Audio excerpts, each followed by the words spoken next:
Welcome and thank you everyone in the audience and on our YouTube live stream for being here tonight. I call this meeting of Montgomery County School Board order at 7 o'clock, or 7:05 on December 8, 2020. Before we begin our meeting, I would like to make a brief statement to the audience here in the boardroom and to the audience watching live on YouTube. Our school board has faced unprecedented decisions over the last 9 months. The COVID-19 pandemic has changed our meetings, it has changed our schools, and it has changed us. We are elected officials who run for office to help guide the future of education in our county. But we are also people. We have thoughts, we have feelings, and we have families. We do not always agree, nor do our constituents always agree with us. I humbly ask for grace, not just for me, but for all my board members. Just like you, we are people. Just like you, we are doing our best. Thank you for listening. Now, let's stand for Pledge of Allegiance. I pledge allegiance to the flag of the United States of America and to the republic for which it stands, one nation, under God, indivisible, with liberty and justice for all. Thank you. Next item is adopting our agenda. May I have a motion to adopt our agenda? So moved. Second. Motion and second. All those in favor, please say aye. I have Aye. oh, wait, And I I'm have sorry. questions. So, I'm not sure why Wednesdays as student work days, item A, item B, remote only option remain for the year. Why those were separated from the discussion about adjusting the instruction? Those were the individual items came out of those 6 committees, and each one, am I right, Dr. Meyer? Yes, that's correct. So each one we're going to affirm, we're changing and not changing, affirm and moving forward up to item D, which will be the one instructional phase or adding additional students to buildings. Discussion will come. Okay, well, I don't think that they should have been pulled out of the big discussion. And it kind of reminds me of what we went through with our marathon meeting where things were pulled out and broken out, and we start voting on things before we talked about the big issue, when we were going to start schools and what that was going to look like. I think these 3 items very, very straightforward, how all the survey results and how everybody felt like. So it's going to move pretty fast, just making the process move fast. Those items are not going to create a lot of discussion because those are the ones everybody wanted to keep as is. I think that's what the thought process. Am I right, Dr. Meyer? Mm-hmm.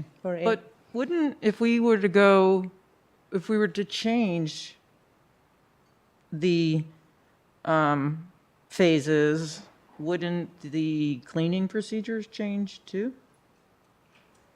I mean, how can we talk about cleaning procedures and then talk about where we're going as far as phases? Wouldn't that come after we decide where we're going? I mean, if you would like to move I'm just saying, it's just kind of the cart before the horse, that's all. If you would like to move the D up to being the first decision, I don't see that would be an issue. Yeah, we can do that. And then everything else can follow Afterwards. that. I think it's cleaner that way. You That's prefer fine. that way? Because, I mean, as soon as we get into A, we're going to be talking about it all anyway. And I couldn't hear you, Mark. I said as soon as we get to A and open it for discussion, it's all going to overlap anyway. So I think it's cleaner to We'll start with the D. to start with the general discussion and All right. then Okay, I'm confused. What are we doing?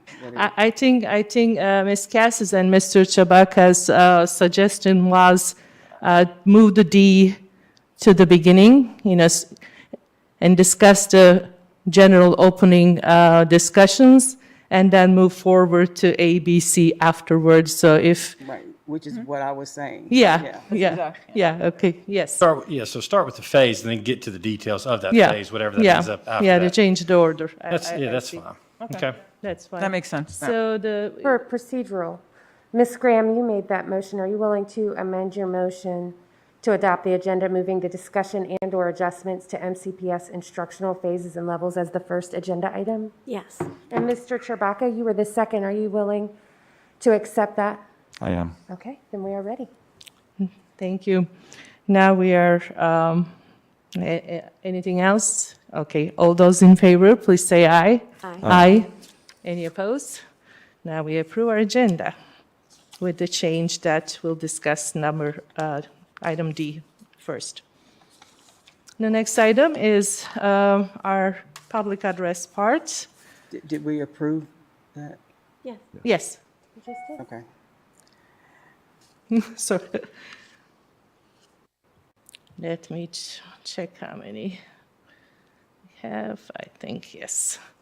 At this time and at each of our regularly scheduled meetings, the school board sets aside up to 30 minutes for residents, students, and employees to address the board about issues pertaining public education in Montgomery County. Each speaker is allowed 3 minutes to speak, and screen throughout the room and on the laptop will indicate when the speaker has 30 seconds remaining and the 3 minutes has passed. As a reminder, the board does not respond to speakers during the public address.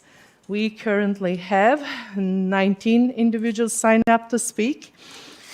And I have to remind board members that our speakers about the public address procedures. At the end of the 30 minutes, the board may vote to extend the public address in 30 minutes intervals. After the first 30 minutes extension, then the public address will continue at the end of the meeting, I think at the second 30 minutes. So I will call each one with the order in their sign up, and please be ready. And when you come to the podium, please state your name and address, and then you have 3 minutes. The first individual is Megan McElroy. And the next one is Molly McPherson. And again, to remind you, between speakers, there is a spray to spray for the microphone. Hello, Hi. and thank you for having me. My name is Megan McElroy, and I am a junior at BHS. I want to say I think it's very important that as a board, you listen to understand instead of listening to respond. I also want to preface everything by saying I am incredibly appreciative of all the safety measures, time, and hard work that was put into making our schools as safe as they can be. That being said, there are factors you can't control. Our school system is not a bubble, and as it's a part of a community. Therefore, surrounding areas can and do impact our coronavirus cases. While watching the previous board meeting, I was deeply upset by some lack of information. The topics of D's and F's was discussed, and it was stated that they are significantly higher. However, what was not included was the A's, B's, and C's. As a remote student, I think it's important to say that I am doing exceedingly well in learning through online school, especially because my teachers have done an incredible job of making my experience just as enriching as my peers in the classroom. While some students are struggling, I would also just like to make you all aware that other students, like me, are making straight A's, and I think it's important information that should have been included in the presentation by Ms. Drake. There were alarming pieces of false information that were said at the last board meeting. One of which I found to be the most alarming was a statement made by Ms. Graham on December 1st, after she proposed to move to Phase 3, Level 3. She said, and I quote to you, "The numbers are not in our school." This statement is false. At the end of the month, there had been a total of 41 cases in our schools. I found this information off of our MCPS COVID data tab on the county website.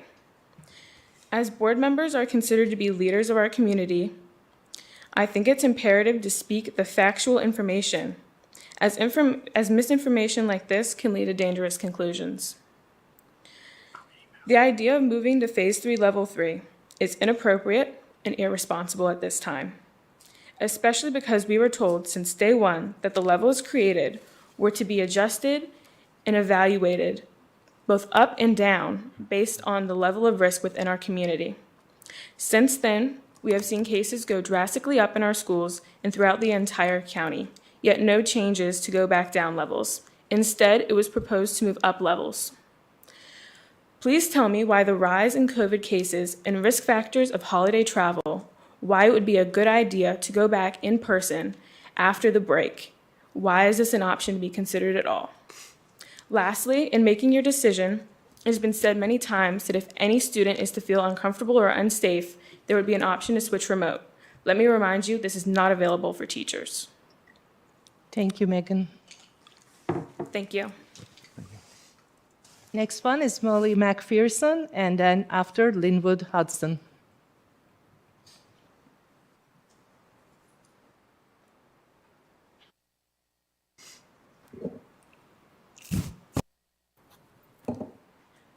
Good evening. My name is Molly McPherson, and I'm a senior at Blacksburg High School. I'm here tonight to voice my opinion because last week a board member mentioned that they were going to stop looking at the survey results and look to the actual facts. That made me feel as though that the information I provided, as well as fellow stakeholders provided on that survey, was not being taken as seriously as it should be. Especially because the most prominent argument that I've heard as to why we should go back is that it's what's best for our students. But if you were to look at those survey results, it would tell a different story. There was also some talk last week about how we haven't had any confirmed transmissions of COVID within our school buildings. And Mr. Chewbacca mentioned that we can't know that for sure, and he's absolutely right. But let's just say hypothetically that statement is true. I'm definitely not a doctor, but I would attest that to the fact that we're doing what we need to do in distancing and wearing masks within our buildings. But if we were to go back at full capacity, we would eliminate a lot of that distancing, and I believe everyone in here said that the risk would go up. Yet for some reason, some of you seem to be okay with the fact that that risk can go up, and it took me a while to figure out why that is, but I came to two conclusions. It's either the fact that you don't physically have to step into the school buildings every single day, or the fact that failing grades are up by 260% when averaged for both secondary and elementary schools, and that makes the school system look bad. Now, personally, I believe that not a single student should fail this year. We are in a pandemic, and over 1.5 million people have died in the past 10 months due to COVID, and the weight of that is so immense, yet we're still putting grades above students' physical, mental, and emotional health. But the most concerned about thing on our survey was students' emotional well-being.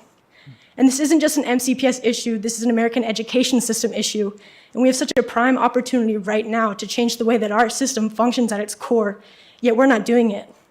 We're so focused on trying to get back to the sense of normal that we had before March of 2020 that we're not taking a moment to step back and realize that that normal has never worked. We're trying to force more students back into buildings that have actively been harming them for years. But at the end of the day, if myself or any other students feel uncomfortable going into school, we don't have to. Like Megan mentioned, we have the opportunity to stay home and learn remotely, but our teachers don't have that option. And what does that say about us as a county and how we care for our teachers if we're forcing them into a situation that could literally kill them? I think that says that we don't care for them. And I believe that if you are making decisions about how classes are to be taught this year, you need to listen to those actually teaching them. If you have not taught public education in a pandemic, you need to listen to those with that experience. You are talking about their classes, so you need to listen to their experiences and their opinions. From the outcry that I've heard over the past few months, and especially this past week, we are not ready to move up in phases, and I urge you to keep the schedule the same or go fully remote. Thank you. Thank you. Thanks. After Linwood Hudson is Maggie Williams.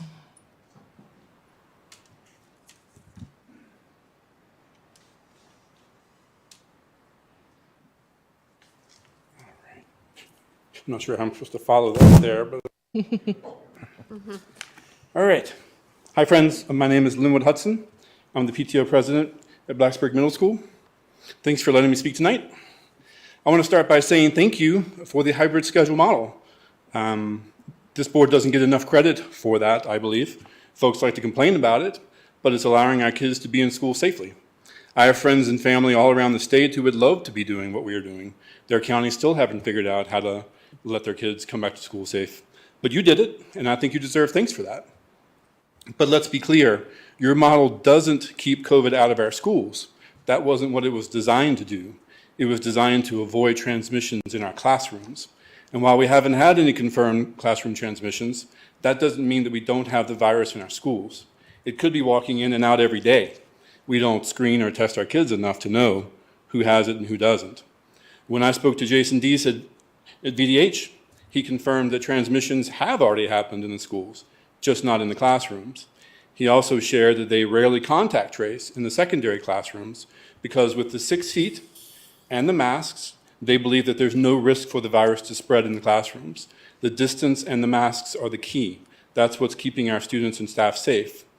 But you're talking about reducing the distance and extending the time in the classes. That's a recipe for transmissions in classrooms, in my opinion. The only protection our kids have is the masks and the distance, and you can't maintain that distance in all of our schools if you go back full time. If you could increase attendance in some schools while still maintaining that distance, then I think that's cool, we can try that. But I don't think that's what you're proposing. You're counting on remote families to stay home so that when you open the doors, you're not at full attendance. What if hypothetically all the remote families over the holidays decided that they wanted to attend school full time too, if they're tired of this thing, right? Are you ready for 1,000 kids to walk in the doors at Blacksburg Middle School, even more than that in the high schools? I think that's a huge gamble. Okay, so let's look at some facts.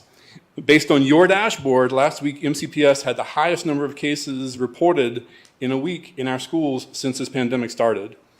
Nearby counties like Giles, Wythe, Campbell, and Franklin have all had to go back to remote after being in class. Mount Rogers Health District even had to pause their whole contact tracing program because they couldn't keep up with the cases. Based on the VDH website, our hospitals are almost full and are at risk of overload. And we haven't even seen what the post-Thanksgiving surge will look like yet. We've got Christmas coming. We got college kids coming back. We could be facing a perfect storm. We should be preparing for what's coming and not letting our guards down. We don't even know if the current model can handle all that, much less a new model. Look, we all want to go back to normal. We all want our kids back in school. There are no bad guys or good guys here. We're all in this together. But we can't just pretend like the virus isn't still with us. Keep our schedule as it is, keep everyone safe, and let's get through this together. Thank you. Thank you. Next individual is Maggie Williams, and after that, Colin Wilson.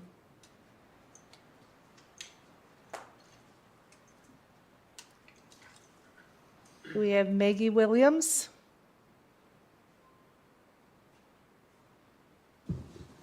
Don't see. How about Colin Wilson?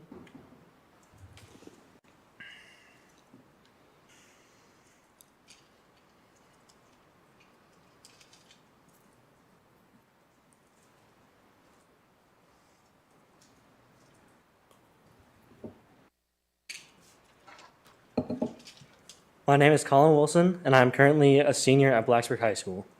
During my time at BHS, I have been a baseball team captain, manager of the school store, DECA state and national qualifier, and junior class president. With my wide range of activities in high school, I have a good feeling for the pulse of the student body. All of us in the student community are afraid of COVID, and we are concerned about the well-being of ourselves, our families, and the community as a whole. But even as afraid as we are of the increasingly dangerous levels of the pandemic, we are more afraid of the irrational and inconsiderate agenda of some members of the administration and the school board for trying to send us back full-time in January. I have been watching the school board meetings during the pandemic, and I am frustrated and disappointed about the constant lies, misrepresentation of data, downplaying of the severity of the pandemic, and lack of concern for the physical health of the students, faculty, and the community at large. Due to the rapidly increasing number of cases, I was concerned about my safety, not just for me, but also for my family and other students I interact with.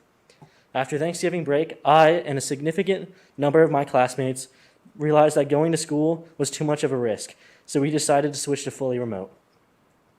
Students want to be back in the building, but as seen on slide 21 of the December 1st final survey opening results presentation, only 34% of students wanted to be back in the building full-time. My response to that question was part of the 19% that said it depends on COVID levels. My answer was misrepresented by the dishonest coloring of the pie chart. For being a student who uses Google Forms to collect surveys, I know that every response is automatically color-coded by answer choice. Since both the yes and depends on COVID levels responses are presented with the same color, it portrays that more people want to be back in the building than in reality. It goes from 34% to a majority, and that is not the case. One of the main reasons I am here tonight is that I and 19% of other students did not vote yes, as is portrayed in the graph. I'm extremely upset by the deliberate misconception shown by the administration. Last spring, I lost my junior baseball season due to COVID and school closure. As disappointing as this was, it was in the best interest of not only my team, but everyone's well-being. The agenda being pushed by some of the board members and administration about bringing students back in January before the virus or before the vaccine is available is irresponsible. Please let our local, state, and federal health authorities do their job. Going back full-time in January will not only negatively affect my baseball season, but every other aspect of the high school experience. The mitigations we have in place are working, and I only have one baseball season left. Please don't ruin it. Thank you. Thank you. Yeah. Next individual is Matt Fentress, and then Madison Morris.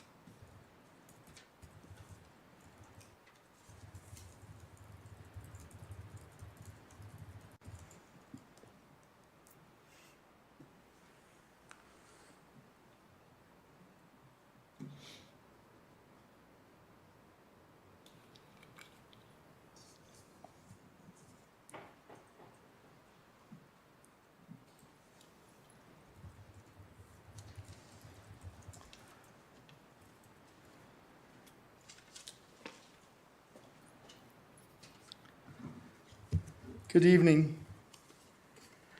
Matthew Fentress, 395 Summit Ridge Road, Christiansburg, Virginia. I'm the MCA president, and I will be speaking on behalf of the Montgomery County Education Association. What I will be sharing with you tonight are some of the comments shared with the MCA from our last survey. Why do you want to become a Montgomery County School Board member? Why did you become a Montgomery County School Board member? I was asked to let you think, but I only have 3 minutes, so think upon that. If while you were thinking, one of your answers is that you became a school board member to help the neighbors in your community, then this is that time. Montgomery County school employees are not your opposition or the bad guys. We are the people that you represent. We are your neighbors. The decision to have more and more kids in person is a concern. I feel this jeopardizes my health and my family's health. My father is very ill, and I am very hesitant to visit him. I have only visited once since school started. Keeping my distance and wearing a mask around him, especially at this time, is heartbreaking. Another member. The flippant nature of certain school board members and school staff regarding the pandemic health crisis has increased mine and my family's anxiety and reservations regarding my personal health and safety while at work. I feel that the school board, the superintendent, and the school administrators should take a more serious stance about following the mitigation plan that was set in place and consider that students and staff, health and lives are more than just numbers on a page before making decisions that will affect all of us. Another said, surveys have been completed, but decisions are made by a very divided board. Decisions seem to be based on political beliefs rather than science and safety. There is no work/family balance for most teachers. The health of families and teachers is suffering. To vote, or another person, to vote to bring more kids back during a global pandemic as COVID numbers continue to increase is an attack on the people you represent. What happened to the golden rule? Love thy neighbor. As you debate sending more children back into the schools, COVID numbers are increasing in our country, COVID numbers are increasing in our county, COVID numbers are increasing in our schools. And the numbers of staff having to quarantine continue to rise. Keep things as they are, keep us safe, For years, we have come to you about our livelihood. Today, we come to you about our lives. Thank you. These are the, you're welcome. These are all the comments, thousands, and I'm be willing to share them with you in the future. Thank you for listening. Thank you, Mr. Fentress. Madison Morris and Andrew Riddle.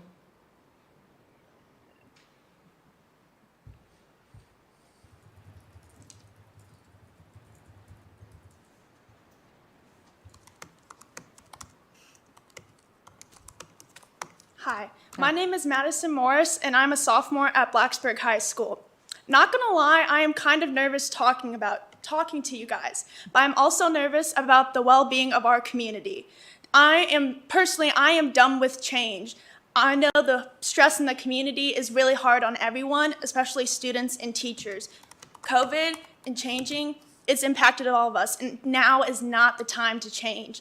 Schedule changes that were proposed in the survey might change student and teacher relationships. If we have different teachers in the middle of the school year, it doesn't make sense to me, and it's going to be harder for teachers to connect with their students as it already is. Some teachers haven't even been able to see their students' faces. So it just is going to be harder on everyone, and I want you to please reflect on that and our physical and mental health. Our mental health is also at stake here. So yeah. Thank you. Did I? Oh, I almost spoke for a minute. Thanks. Andrew Riddle and Amanda Biviano.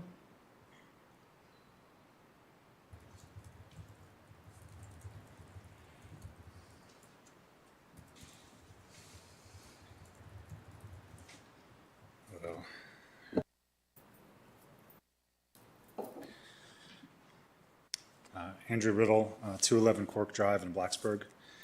I teach at Blacksburg High, and yesterday I sent an open letter to staff, which I've since shared with you all. More than 150 have signed the letter opposing a change to a less restrictive instructional phase, and here's why. According to several indicators, the VDH has labeled MCPS as being the highest risk of COVID transmission. Given that assessment, combined with a marked increase in community spread, we were astounded that the board is even discussing a move to a less restrictive phase. Schools are not prepared to safely manage a larger population, and doing so would disregard the guidance of public health experts. The current phase appears to be reasonably safe, but it's not without its problems. Distancing is not universal. Proper mask wearing needs to be enforced frequently. Although most adhere to safety protocols, many do not. We do our best to supervise students at all times, but despite our best efforts, unsafe behavior occasionally occurs. A larger population and/or increased class time will amplify their frequency. A larger population will present tremendous safety challenges during class changes, meal times, and transportation. Mask wearing and distancing is only deemed safe when they occur in tandem. In too many cases, there simply isn't the space or resources to maintain a safe environment, and the CDC in no way recognizes the proposed shields as an acceptable alternative. It also takes the full transition period to sanitize restrooms, common spaces, and high contact objects before the arrival of the next group. Cleaning challenges would only increase as well. Transmission of COVID has been low because of the mitigation efforts in place. A larger population and longer seat time would inevitably lead to increased community spread, which would place even more stress on our healthcare system and the well-being of community members. Student success, health, and safety is every teacher's top priority. Although the hybrid model is far from ideal, we've worked tirelessly since school closed to plan for and implement this type of teaching and learning. And during the past 13 weeks, we've reached out extensively to help struggling students. We've held countless IEP meetings to enable students to attend days full when necessary. We've worked with families and other teachers to find solutions for low-performing students, and we've spent long hours calling homes, setting up meetings, and staying in touch with students and families. And our efforts have paid off. Performance has markedly increased. We all want schools to go back to normal, but changing the schedule would be yet another disruption while still suffering from many of the drawbacks we have now, such as increased screen time and the limited ability for collaboration and hands-on activities. Furthermore, many more families may be forced to go fully remote. The rationale for our current schedule was to enable the community to prevent the spread of COVID in order to open safely in January. Unfortunately, the opposite has happened. We plead with you to support our efforts, enabling us to educate our children in matters of curriculum as well as resilience during this unprecedented time, without the additional anxiety of risking lives any further. Thank you for your time. Next individual is Amanda Viviano, and then Kaza Correa de Carol.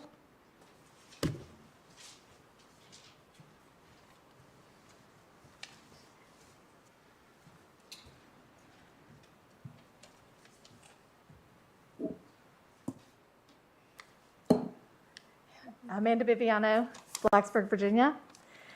Good evening. My name is Amanda Viviano, and I teach English at Blacksburg High School.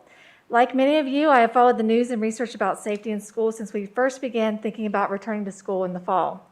Although I was at first terrified to be in the classroom during the pandemic, I have been pleased to see the safety precautions we've taken thus far and can say that I feel safe being in school.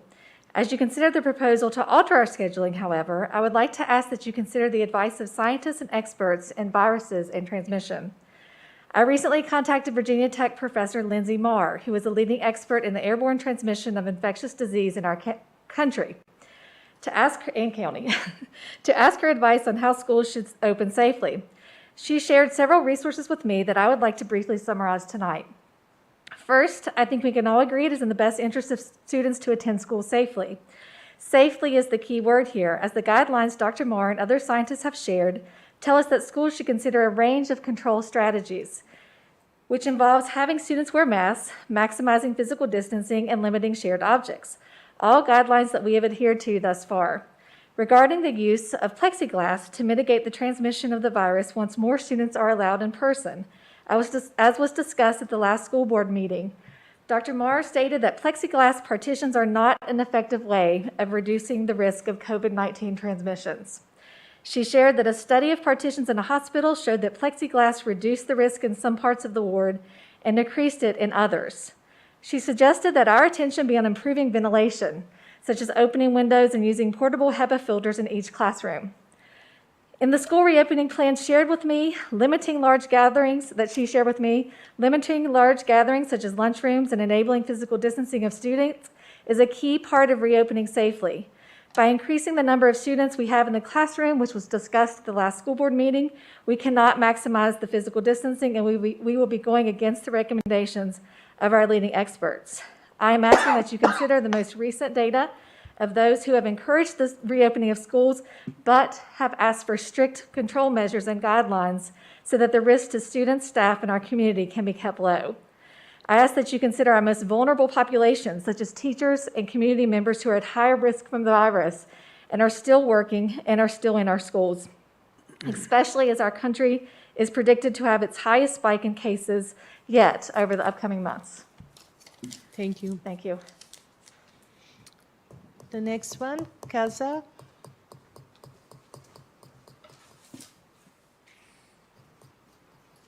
I hope I did well with your last name.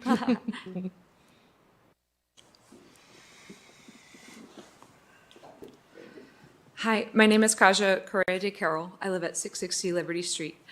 I work at Price's Fork Elementary School as a STEM teacher. At the last school board meeting, there was a suggestion to move MCPS to Phase 3, Level 3, directly after winter break. This suggestion was made without the consideration of how holiday could affect our COVID in our area, along with some sweeping generalizations about students and staff that I found unacceptable. After spending the last week talking with employees throughout the county, it was clear to me that staff do not support this change. And why do we feel this way? We can start by looking at the data. October, we had 13 cases. November, we had 41. It's December 8th, and we have 18 cases. At this rate, we are going to hit more than 60 by the end of the month. And this doesn't even show us the full picture. In situations where parents test positive and a student gets pulled out of school, that student might not get tested, and that's known as the presumed positive case. We are not currently keeping track of presumed positive cases in our county because that data could be difficult to track. It isn't backed up by a medical test. After speaking with teachers, I heard multiple counts of students being pulled out of classrooms because of an exposure, but no one is contacting these teachers in elementary school to find out if that student was wearing their PPE properly, maintaining social distance, or washing their hands. Furthermore, of the 51 teachers I was able to speak with across 7 different elementary schools, 0 of them have been contacted by a contact tracer at any point in the pandemic. Contact tracers are overwhelmed. And if contact tracing isn't possible in our schools right now, we need to know. Tracking presumed positive cases could give us a new metric to see how COVID communities is faring in our school.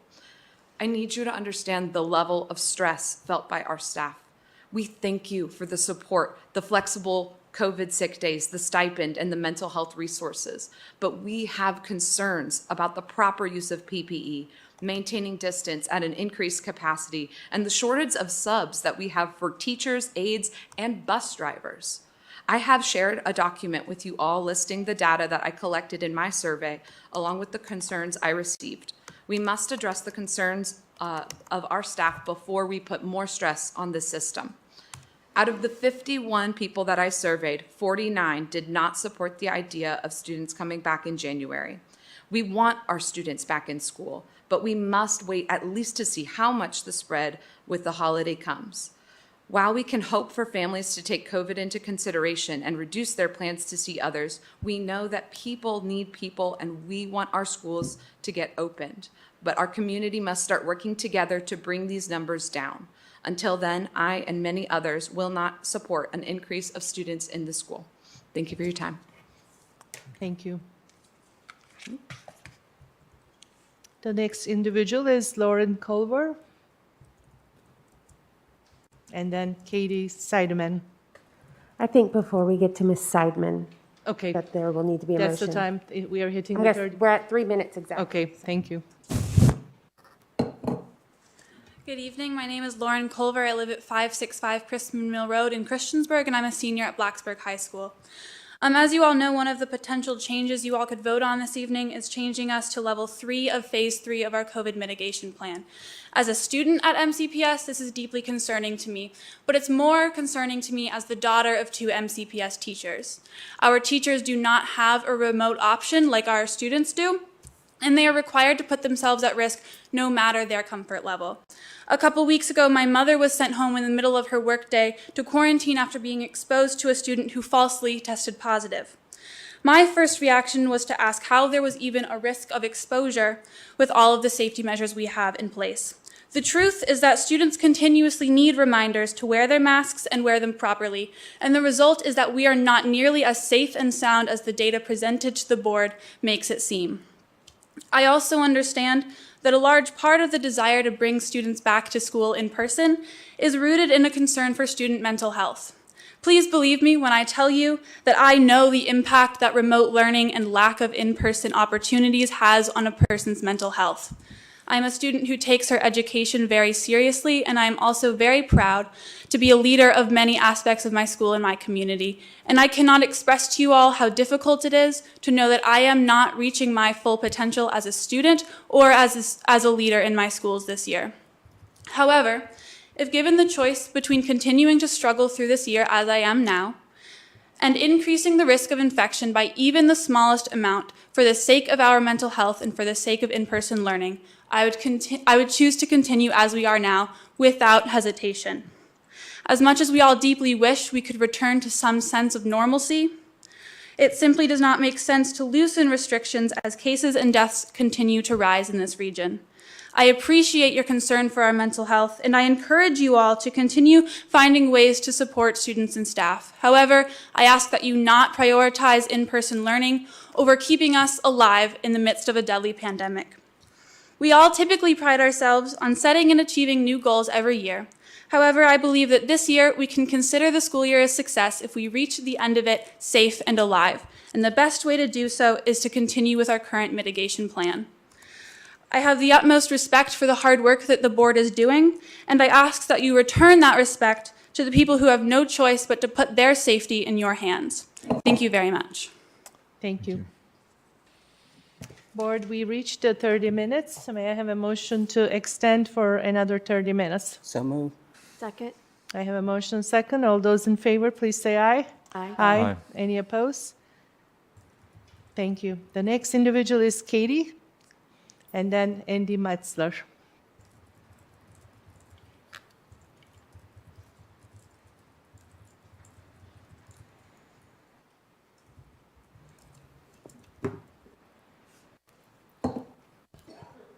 Hi, my name is Katie Seidemann. I live at 1365 Dow Street here in Christiansburg. I currently teach as the choir director at EMHS and general music teacher at CMS. I would like to address the issue of reopening our schools going forward. In the spring, we were all in the same boat, trying to make the best of an impossible situation. However, it is now clear that we are no longer in the same boat. Teachers, praised as heroes in the spring, are now being brushed off as whiny, lazy, and selfish individuals who simply want to sit at home in their PJs while still getting a paycheck. I can tell you right now, none of us are in this for the paycheck. There is no substitute for face-to-face instruction, and teachers will be the first to champion that concept. However, we are allowed to consider ourselves and those we love for one moment out of hundreds of moments when we spend considering others. At this point, hybrid learning is a manageable compromise, and with cases on the rise, which they are, it makes zero sense to me how we can consider opening to 100% capacity and maintain that it would be just as safe. The survey sent out to the school community overwhelmingly suggested that we stay the course, regardless of how you interpret it. The MCPS reopening plan was proposed to be flexible and adjustable. Why then is there discussion about what will happen in late January when it is only mid-December? And to those of you who suggested, based on the schools you visited and the teachers you talked to, that the majority of teachers are ready to open up and that everyone is following the mitigation guidelines without issue, I would like to counter. No one has ever visited my classrooms. Only 2 of you have ever responded to my emails, and no one has ever asked me. I'm aware that the plastic dividers purchased are intended to mitigate the risk, but I'm wondering how these will work in my classrooms. I have no desks. Many of my colleagues teaching elective courses, especially music courses, also don't have desks.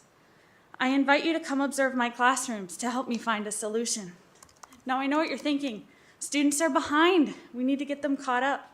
That's true. But realistically, everyone is behind. And if everyone is behind, no one is behind.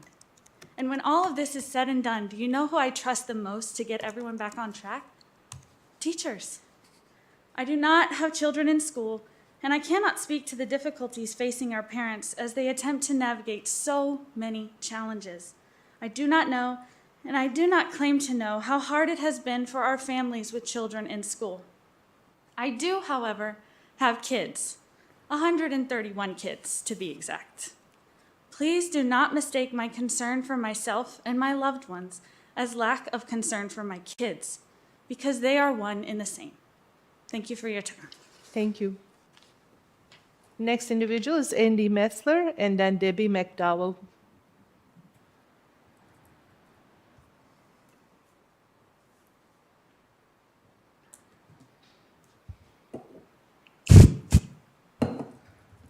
Good evening. My name is Andy Metzler, and I live at 2596 Townhouse Street in Christiansburg. I also teach agriculture at Auburn and Shawsville Middle Schools, and am the MCEA rep for both of those buildings as well. Since March of 2020, I have sat idly by and watched this board make decisions that affect my everyday life. When we first began navigating the pandemic, you had my full trust. I trusted you to make decisions that would keep educators and students safe. Since then, my trust has been slowly eroded. When discussions were being held in July about reopening, I, along with a lot of my colleagues, watched the meetings, listened to the decisions, and digested the mandates. We sat and we watched as countless experts were brought forward to give their opinions and recommendations. We watched this board gobble up the data and recommendations presented by outside organizations and community members. We watched as you listened intently. But you know what we didn't see? Educators being asked to give their professional opinion. That's what we didn't see. Every day before I go into the school building, I stop at my shop door, take a deep breath, put on my face covering, and give myself a pep talk. You see, working in a public school is no walk in the park, even in normal times. There's a whole host of issues that educators must work around in order to ensure that students are receiving the best education we can offer. And during a global pandemic, that is only exasperated. You've asked a lot of us. We are tired. We are tired of administration adding new responsibilities, duties, and expectations to our plates. We're tired of watching the board in charge of leading us behave like the children we serve in our classrooms. We're tired of watching you develop plans that, like improper face coverings, are full of holes and disregard the professionalism of your employees. You cannot sit here and tell us that you support us and then turn around and set policies without regard to our opinion and safety. Continuing with our current schedule or discussing an all-remote option is the best way to give us the respect that we've earned. Cramming more students into my classroom is the opposite of that. Regardless of what you decide tonight, we will continue to watch, continue to speak out, and continue to organize until we're offered our rightful seat at the table. Thank you. Thank you. Debbie McDowell, and then Kelly Pleasant.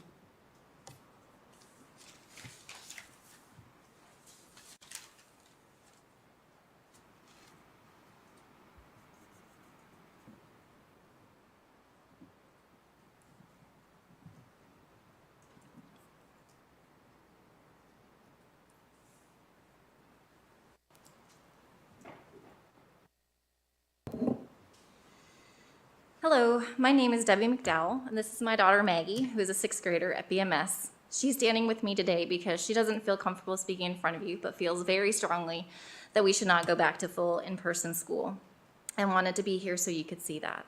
I also have an elementary school son who could not be here tonight. We are both against the proposal for all-day in-person school, and here are our reasons. 1, although there is a remote option, this will require children to be on the computer screen for potentially 6 hours or more a day. This is not beneficial for our children's brains, and add on homework done on the screen, we are just adding to the hours. 2, this remote option will also most likely change students' current schedules and teachers, causing major disruptions in learning due to having to learn new teachers and possibly new schedules. We need to stay consistent. Children thrive on consistency because we know what to expect, and this keeps structure and routine. Changing this, I will believe, will be very harmful and disruptive at this point in time. 3, the hybrid learning that we have now is working to keep students and teachers safe. Why take more risk, especially looking at the survey results that the majority of parents want to keep the same schedule? 4, eating in the building will require masks to be taken off by the whole of the population instead of the small percentage that eats in schools now. This does not sound safe. 5, how will you do quarantines? Right now it's easy to quarantine and stay home and join the class via the Meet. How will that be handled if we go all back fully in person and your class no longer has a virtual option? 6, if the students do go back fully in person, it will in no way be normal. From the full day mask wearing, the partitions on the desk, the worry about staying socially distant in a crowded hallway. This is not school as I believe that you want it. This will not meet our students' social and emotional needs. This will divide our students even more and put our staff and our students at more risk. Lastly, I do not see the COVID cases consistently going down in our community. If this was the case, that would seem to indicate a time to look at change to the current schedule. We all want our kids to eventually return to full days, when the time is right and it's safe. I urge you to consider postponing a return until later in the spring when the post-Christmas coronavirus surge has passed and the vaccine is in wider distribution. I believe by March we will have a much clearer picture of our situation, and a return to full day at that time might very well be appropriate. So for now, we are against moving to the next stage or going fully in person. Thank you. Thank you. Kelly Pleasant, and after that, Vicky Dorator.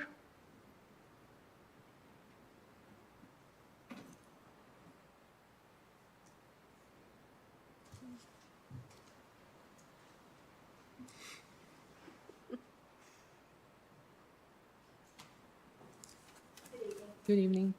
My name is Kelly Pleasant. I live at 2737 Old Fort Road in Blacksburg, and I've been a fourth grade teacher for 21 years. Since September, I've been teaching one session of students hybridly, and there's always been hybrid elementary teachers, and one session fully remote. Okay. I do want to say thank you very much for your service and for your very best efforts at trying to keep us safe. I see a lot of kids doing what's right, teachers doing what's right, people working very hard to keep us safe, custodians cleaning like crazy people all the time. So I really appreciate your efforts on our behalf for that. First, I want to state for my record that I absolutely want all of my students to return to my classroom full-time, all of them. And I believe that educators, all of us, feel the same way. And to imply otherwise is disingenuous and disrespectful. Second, I have put my heart and soul and countless hours into making this year the very best it can be. I am an old dog, and I'm learning new tricks. I have seen great successes, and I have struggled through some tough times. I have tried to find the correct mix of grace and accountability so that my students have time to adjust emotionally and grow academically. And really, it's working. This year, I feel I have gotten to know my students as individuals and learners more than I ever thought possible. Here's what I believe. There's no real reason to adjust the phases at this time. Positive COVID cases are increasing, not leveling off, not decreasing. Substitutes are becoming increasingly difficult to secure. Other counties have had to close for that reason as well, or gone all virtual. Full-time, 4 days a week doesn't feel more normal to me for students, but about twice the abnormal of seat time, either online or in person, watching through a screen or staring at one. Elementary students may not have recess, particularly during cold weather times. PE distancing becomes more difficult with double the students in classes, and some schools, including mine, don't have a dedicated gym anyway. So scheduling is going to be very difficult. Custodial staffs are struggling to keep up with cleaning schedules with the current occupancy. We see how hard they are working to keep us and our students safe. In my experience, all-day virtual learning for students, for elementary students particularly, is too long to be effective, and keeping the half-day synchronous, asynchronous schedule while increasing in-person students to full day does not seem equitable, and it's going to require more changes, lots of scheduling changes. We are all hoping for an end to this pandemic. We all want our lives to feel normal again. We certainly want to go to band concerts and field trips and sporting events and to see our children's smiles. But right now, even with everything that we've learned, there are just too many unknowns to change course. Thank you, Ms. President. Thank you. The next individual is Mickey. Do we have Vicky, narrator?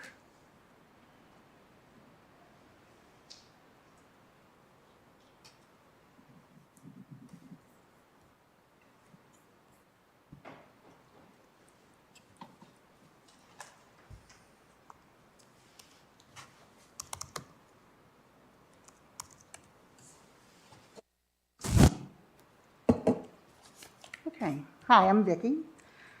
I think it's absurd that with the news reporting every day the number of COVID cases and deaths are rising, that this is even a point of discussion.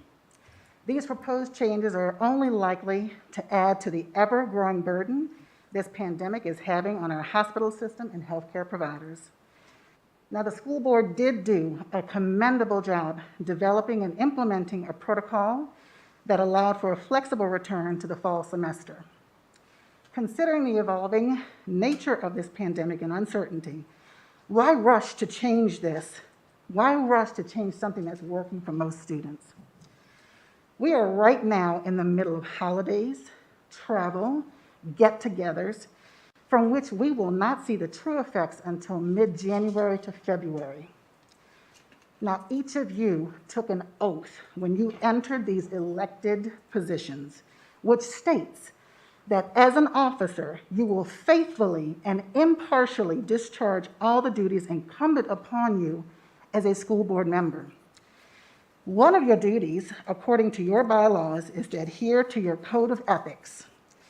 Number 1 reads that persons who hold public office have been given a public trust of which, and as such, office demands the highest level of ethical and moral conduct. Number 2 reads, to be loyal to moral principles and the educational interests of the citizens of this county.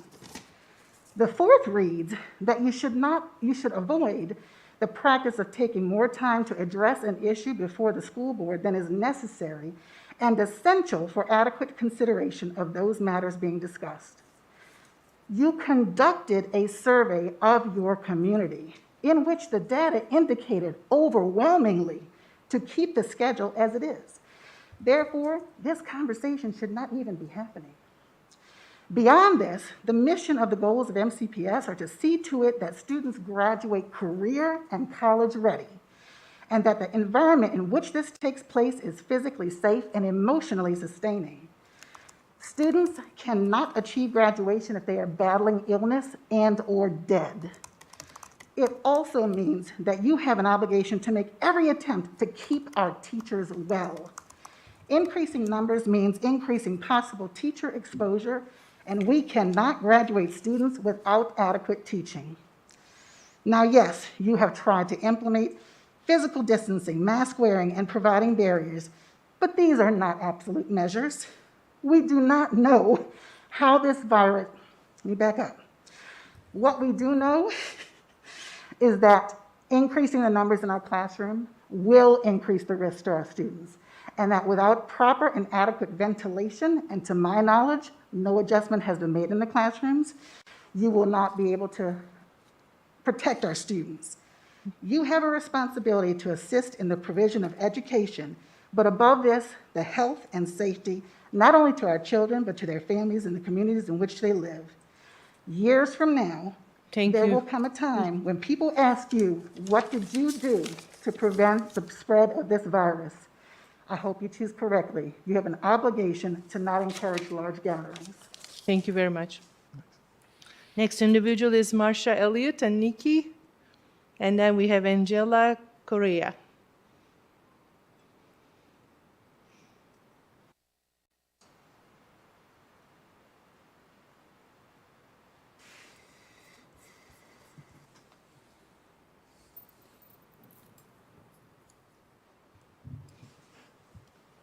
First, I want to say thank you for all your hard work, dedication, tenacity to bring our kids back to school in a clean and safe environment. I am a concerned parent at the same time. While everybody's situation is vastly different, and each family should have the opportunity to do their own risk analysis, I think it is critical to bring our students back or have the full-time capacity as an option. This would absolutely be the option for those that want to embrace that in-person learning, while asking and allowing remote to still stay the same. As a family unit with both parents full-time working, this has become an extreme challenge, not only personally for my family, but for my third grader. While the teacher and the principals have been absolutely phenomenal, he is just not getting the support and development that he needs as a remote learner. He is drastically behind grade level in reading, even with efforts at home, as well as hiring a retired reading specialist as a tutor for Friday afternoons. He's a mathematician and he excels in mathematics. However, as we all know, math, science, and other critical educational elements revolve around reading and comprehension. My son needs to be in school every day. I also have a first grader who seems to be adapting just fine, but we all know first grade is vastly different than third grade. Third grade is a milestone we all embrace, the SOLs, which my son, I feel like, would not do well. I am confident that this is putting his reading farther behind. I don't think we need to lose sight of the other critical components that make up the full complexity affecting our children today. Our children and community are in the depths of a mental health crisis. We are seeing an increase in psychiatric-related ED visits. Psychiatric hospitals are over capacity. There have been reported increases in antidepressant uses and the increase of anxiety medications across our county and our country today. The impact of COVID is widely spread, seen in the performance of our students. Not all kids are afforded the opportunity to be growing up in a loving and caring household. Asking them to stay home without the support of educated or education at large is not okay. Also, might one consider what their home life is actually like and not getting a break for 8 hours during the day? Recently in the Roanoke Times article, it stated that Virginia has the lowest academic performance rates and a huge decrease in on-time graduation in decades. That will only get worse if we don't make some changes. I have concerns for the healthcare workers and all essential personnel as they experience unsurmountable burnout and exhaustion. Our children are also living through this pandemic with a high impact on their mental health, their education, social impact, isolation, maybe even abuse that they might be experiencing at home. As you all are aware, the school system, whether public or private, is one of the most important institutions to provide the foundation of future success. Thank you, Ms. Elliott. Your time is up. Thank you. Ms. Fromm, I missed the last two addresses. Can I ask where your address is? Sure, 4590 Old Stage Road, Radford, Virginia. I'm in the Auburn School District. Okay, thank you. Thank you. Thank you. Angela, and then Crystal Fentress.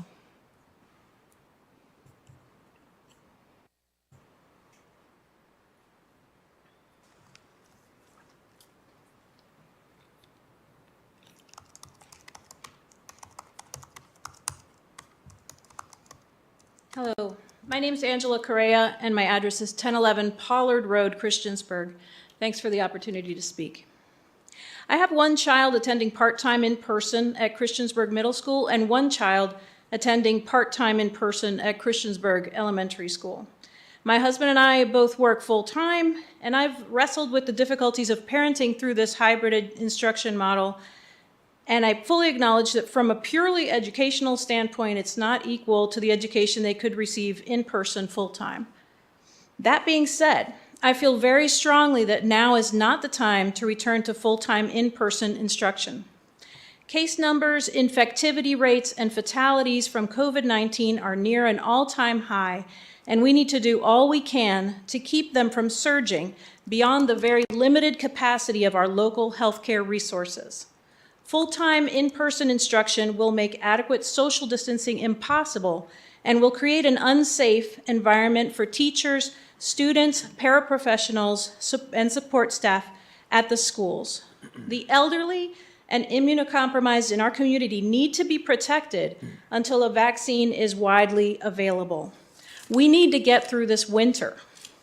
Maybe we can reconsider this, move to phase 3 in March or some other time before the end of the school year, but until then, attending in person on a part-time basis is the most exposure I'm willing to risk for my family. If MCPS decides to move to phase 3 before the end of winter, I will have no option but to move my kids to an all-virtual option, and I really don't want to do that.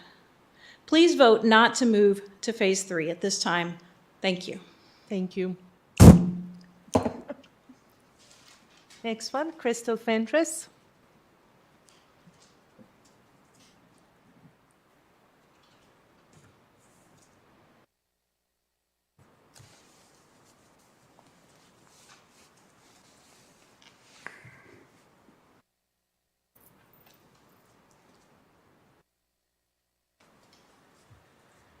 Good evening. My name is Crystal Fentress. I live at 395 Summit Ridge Road, Christiansburg. And I thank you for your service and what you do. I'm sure that you probably don't want to come into my classroom and teach no more than I want to sit in any of the seats I see before me tonight. But first and foremost, I hope that each of us have an understanding that teachers and staff absolutely want their students to return to school. And to think otherwise is demeaning to myself and my coworkers. We want our students back, but only when it is safe. We want them back in a larger capacity, but with the numbers increasing, I strongly feel that now is not the time. So please do not mistake my concern for one's safety as a push to keep kids out of school. I hear folks saying things like it doesn't spread in schools, and that's a bit of a hard sell for me because I work in a primary building that just received its 5th notification since Thanksgiving, or since the week of Thanksgiving. We can contribute this to community spread, but I would also say that our students and my coworkers are the community that we're referring to. As a teacher and association member, I do not want to be viewed as opposition. I don't have the time or the energy or the want to worry about the optics that people think exist, good or bad. This isn't about getting my way or posting my opinions on social media. This is upsetting to me, and I apologize. I'll just go with my concerns. COVID numbers are increasing. Current mitigation strategies will not exist. Social distancing will not be adhered to due to lack of space. We absolutely have a lack of substitutes to cover absences. Breakfast and lunch will be an issue with unmasked students not properly social distanced. Teachers and staff will continue to get sick and likely in larger numbers. If we come back in a larger capacity and then have to go remote, that will be a hardship on families itself. I don't want to be sick. I don't want to see my coworkers sick, my children, my families no more than anyone else in this room. And these are the thoughts that I'm consumed with all the time. These are the thoughts that bring me to tears, like now. And this is why I ask you to please leave the schedule as it currently is so we can avoid increased risk and allow the mitigation strategies that were voted on by this board to continue to work as we continue to carry them out. Thank you. Thank you. Board members, that concludes the speakers that sign up to speak. So now the public address is closed. Next item is our approval of consent items. If you don't want to pull anything out, we'll consider it approved. There are 2 grant proposals. Any questions? Then we are going to our financial reports. May I have a motion to approve the payment of our bills? So moved. Second. I have motion and second. Do you have any questions? All those in favor, please say aye. Aye. Any opposed? We pay our bills. Next order of business is our business part of the agenda, which we will start with item number D, which will be the discussion. Let's now move to If you hit refresh, Yeah. Oh, I'm sorry. it'll show us that, and it's item A on the screen That's here. what happens when you don't refresh, all right? All right, sorry about that. I'll be getting back where I am. Thank you. Item A. And it is discussion and/or adjustment to MCPS instructional phases and levels. As part of the reopening feedback process, the Special Education Advisory Committee recommended that MCPS not change the school schedule and keep the current schedule for the remainder of the school year. Additionally, the Equity Committee recommended that MCPS allow for D and F students in middle and high school to attend school in person all day outside of our SAP process. Does anyone wish to make a motion regarding either of these recommendations? I would like to say a few things before I make a motion. I'm very concerned about our 68% of our DF grades for our students are coming from our students in poverty, and they only represent 33% of our school population. That's 1 in 3 students in MCPS in poverty, and 68% of those in secondary are getting D and F grades. Adding the D and F students in secondary schools is very important to get them back on track. If we don't deal with this now, they will be behind for many years to come. Adding them would add an estimated 2 to 5 students per class. However, I've heard from my constituents who have had very valid points as to why this is not the time to increase our numbers in schools beyond adding the DNF students. We are currently seeing the highest positivity rates and hospitalizations due to COVID since the pandemic began. It's important to see that drop significantly. Another unknown, of course, is with our staff and students returning from holiday break, and Radford University and Virginia Tech students returning in late January. We still do not know how this will impact our community. I do feel the idea of moving up a level should be discussed at some point in the future, and maybe as early as February, once we know more from our local health data. With that being said, for now, I would like to make a motion to allow just the DNF students, with their parents' permission, to attend all-day school while in Phase 3, Level 2, starting December 14th. And of course, this just applies to secondary students. Heard the motion, the board members. May I have a second? Or is there any second?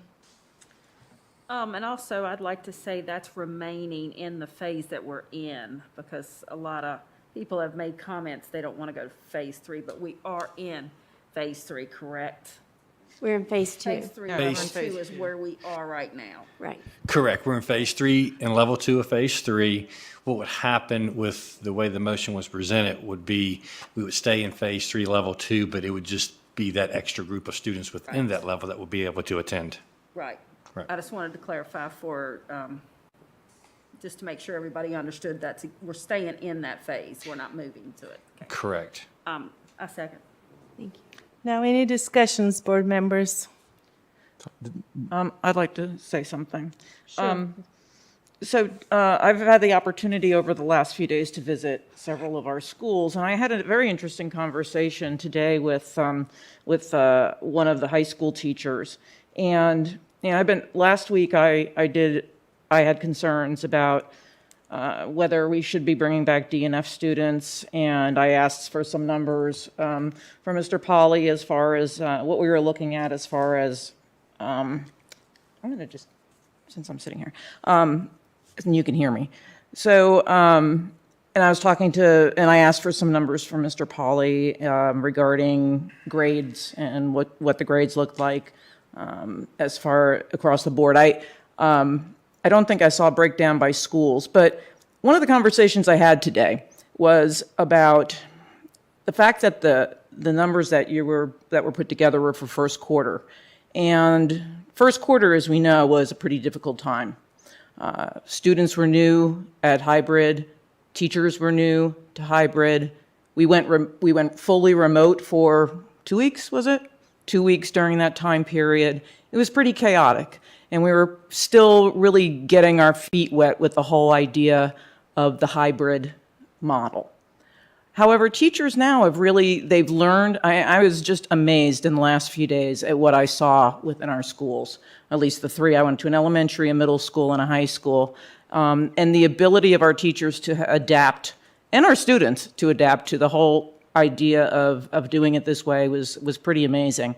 And one of the teachers had said that they've really been working with their principals to contact parents and work with these students who were not doing well during that first quarter, and they're seeing improvement. They're seeing students who are starting to get more engaged, and because the students are starting to understand how the process works, and the teachers are learning how to better reach out to their students. A lot of learning has gone on over the last several weeks within our schools by not just our students, but by our teachers too, and our administration. And I think that as much as I understand the idea of wanting to get DNF students in and getting grades raised, I'm not sure that just putting them into the schools as of Monday without any real planning on how that's going to be managed. As having been a teacher in a classroom, I know how difficult it is to differentiate. So now you are asking teachers to come into having new students come in the classroom. You need to differentiate with those students. You've got your other students who are in the classroom, and you've got another group of students who are online. You've got 3 different sets of students now that you as a teacher have to focus on. If that's not stressful, I'm sorry, even if you weren't a teacher, you have to think that that's kind of a stressful way to be working for 8 hours a day. So one of the things I think we should really be focusing on our time and our efforts and our money on is thinking, how are we going to what is our remediation plan for these students? How are we going to help these students, not just on Monday, but how are we going to help them next month, the month after that, in the spring, in the summer? And I think that the whole idea is let's get them in the school and that's going to fix everything. I'm not convinced, and I think if you really want to know what the best thing to do for those students is, you are asking the wrong people. The people you should be asking are all the people who came up here today and so eloquently talked about what they've had to deal with in their classrooms, and all of the teachers in our school district. And how do you think we can fix this? It's not just a Montgomery County problem. This is going to be a problem throughout our whole entire country for the next several years. We all know that, and it stinks. I get that. It really does. I wish it wasn't like that. I mean, my children are in college, and they lost time time in their education in college, just like these kids are losing in elementary and middle school and high school, and they're missing out on all kinds of opportunities. I get that. But I think just rushing to bring D and F students into the classroom on Monday without a plan is just what we keep doing with everything. Let's rush and put some dividers up, because that's what's going to work in our elementary school. And then all of a sudden you go in the classroom and you sit in the back of the class and you can't even see the board. I went to an elementary school and I sat next to this one girl and I said, "What do you think?" She said, "Well, I really like my office, but the problem is I can't see the board." That's from a fourth grader. No, I'm sorry, it was a second grader. So let's not rush. I know it's important, but I think we need to think through it a little further. And sorry, I took a lot of time on it. Thank you, Ms. Cass. Any other comments? Yes, I would like to Sure. echo Ms. Franklin. Ms. Cass' comments. I too spent the last 2 days in buildings. Christiansburg High School, Christiansburg Middle School, primary, elementary, and Bellevue. And overwhelmingly, I heard exactly what we've heard tonight. Don't change it. I saw exactly what we've seen tonight, and that is tears. I've heard and have been told, if we go back full-time, if we change things, I'm going to have to take leave of absence because I can't do this. I can't go through more changes. I can't put my family more at risk. And when it comes to our D and F students, who says they want to come back? They're not in the buildings for a reason. And listening to our teachers and administrators talk about the outreach that is going on to help make sure these students are staying connected is just absolutely wonderful. But they're also saying they're having a hard time getting some of them to agree, some parents to agree to let their children come back. So just saying, like Sue says, let's bring them back, that's going to fix everything, it's not. You know, I was saying from the very beginning, we're going to take years to recover from this, and we're going to across this country. And yeah, we need to be thinking about how we do that. But to change things now would be absolutely wrong. And the issue of subs is something that we're going to end up with, just like Giles County.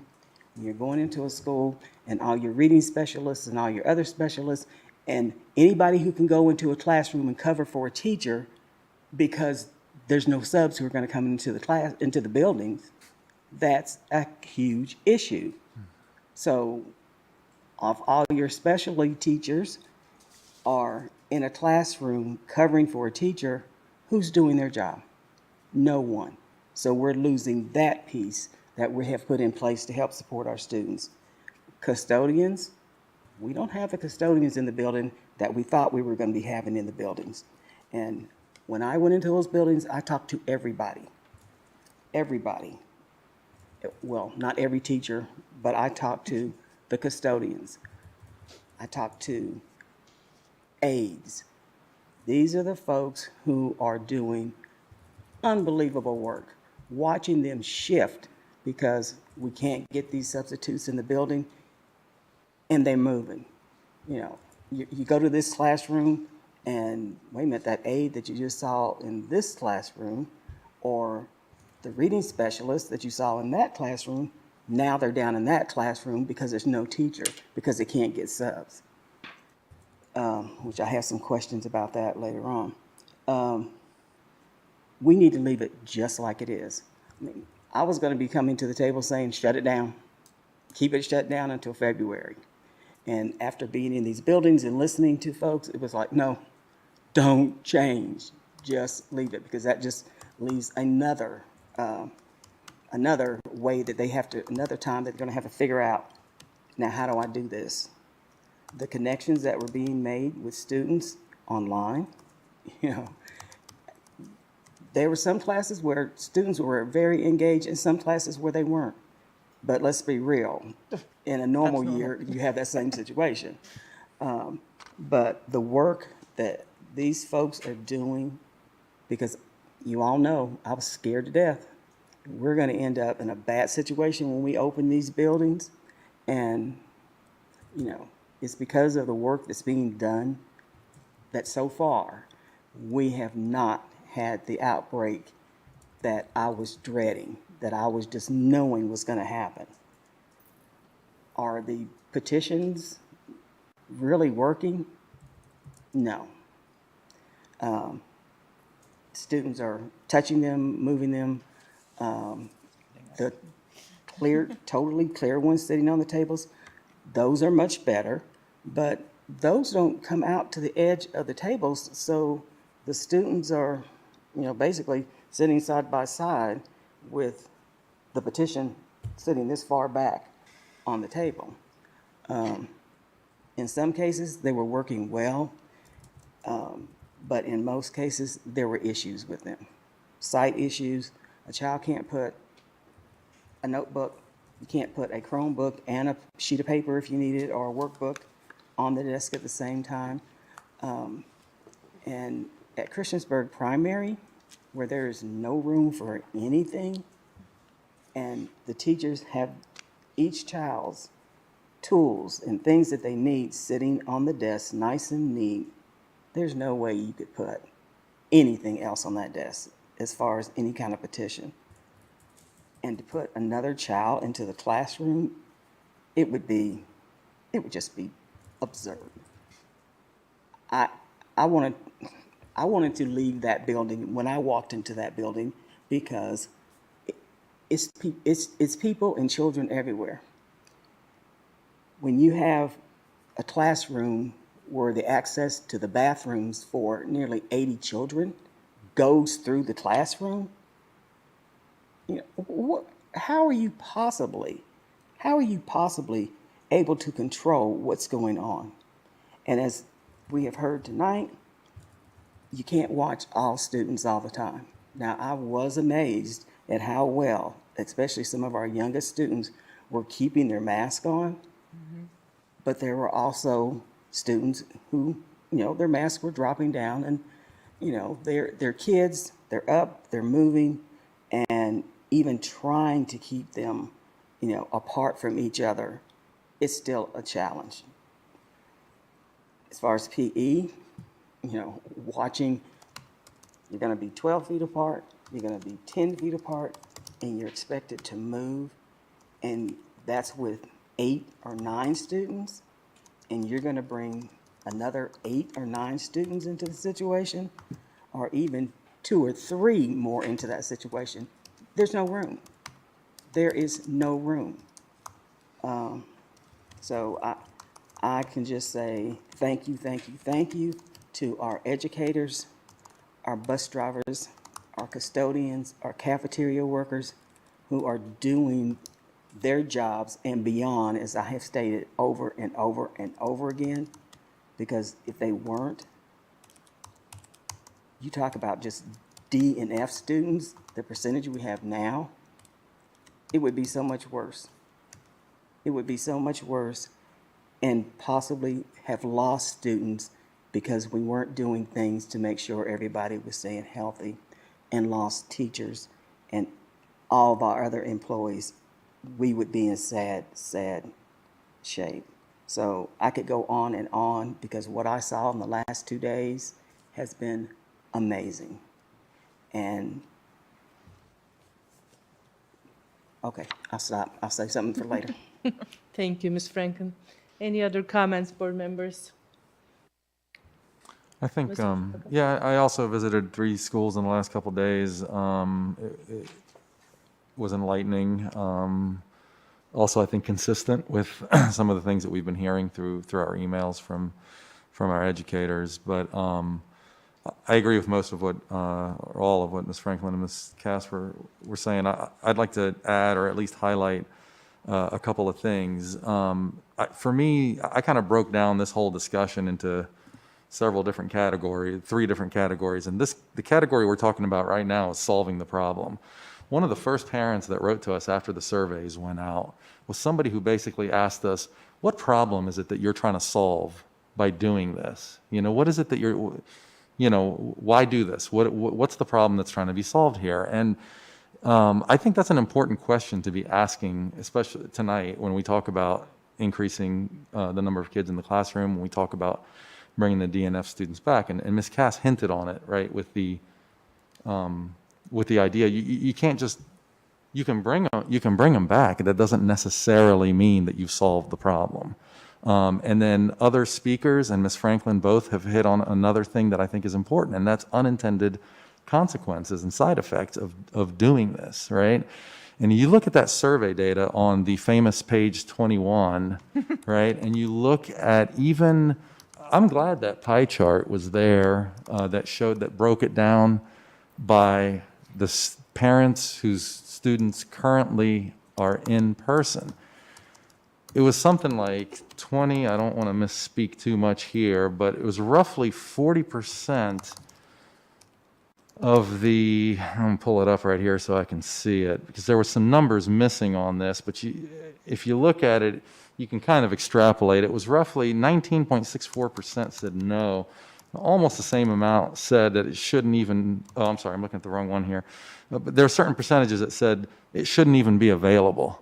So and then there were people that said it depends. So by increasing the numbers in our schools, I think there's a very real, I don't know that all, roughly about 40%, some people have written to us and said you could lose up to 40% of your students. I don't know if it's that high, but I think it'll be a significant percentage. So on one hand, we're saying, well, the kids need to be in school as much as possible, right? And that's the whole point of this. And then on the other hand, we're basically going to push some kids out of school entirely. And at the same time, we may not even be solving the problem that we're trying to solve. So, as far as the motion that's on the table right now, which I don't agree with it, and I do agree with Ms. Cass that we need to think about this, and really it's not we that need to think about it. I mean, from going to the schools in the last couple of days, I'm convinced, this was my hunch going in, but I'm even more convinced now that we should leave it up to the principals and the teachers to figure out how to do this, how to mitigate this stuff, because they're already working on it. They're already doing things. I agree with Ms. Franklin. I'm amazed at what they're doing and the sacrifices that they're making and how hard they're working. And I think what we should be focused on is listening to them and enabling them and giving them the resources they want, whether that's headcount. Instead of investing in plexiglass, can we invest in headcount for tutors or for other people, hiring, more subs on a full-time basis to fill in some of these roles? I don't know. But I want to support those kids as best as we can, but I don't know that just blanket saying this, just come to school for the full days is necessarily the way we're going to do it. And I'll close with this, that in addition to that, I think we're losing sight of what our community is telling us. What our community is telling us is that they're concerned about safety. They're not mental health and well-being, but also physical health and well-being.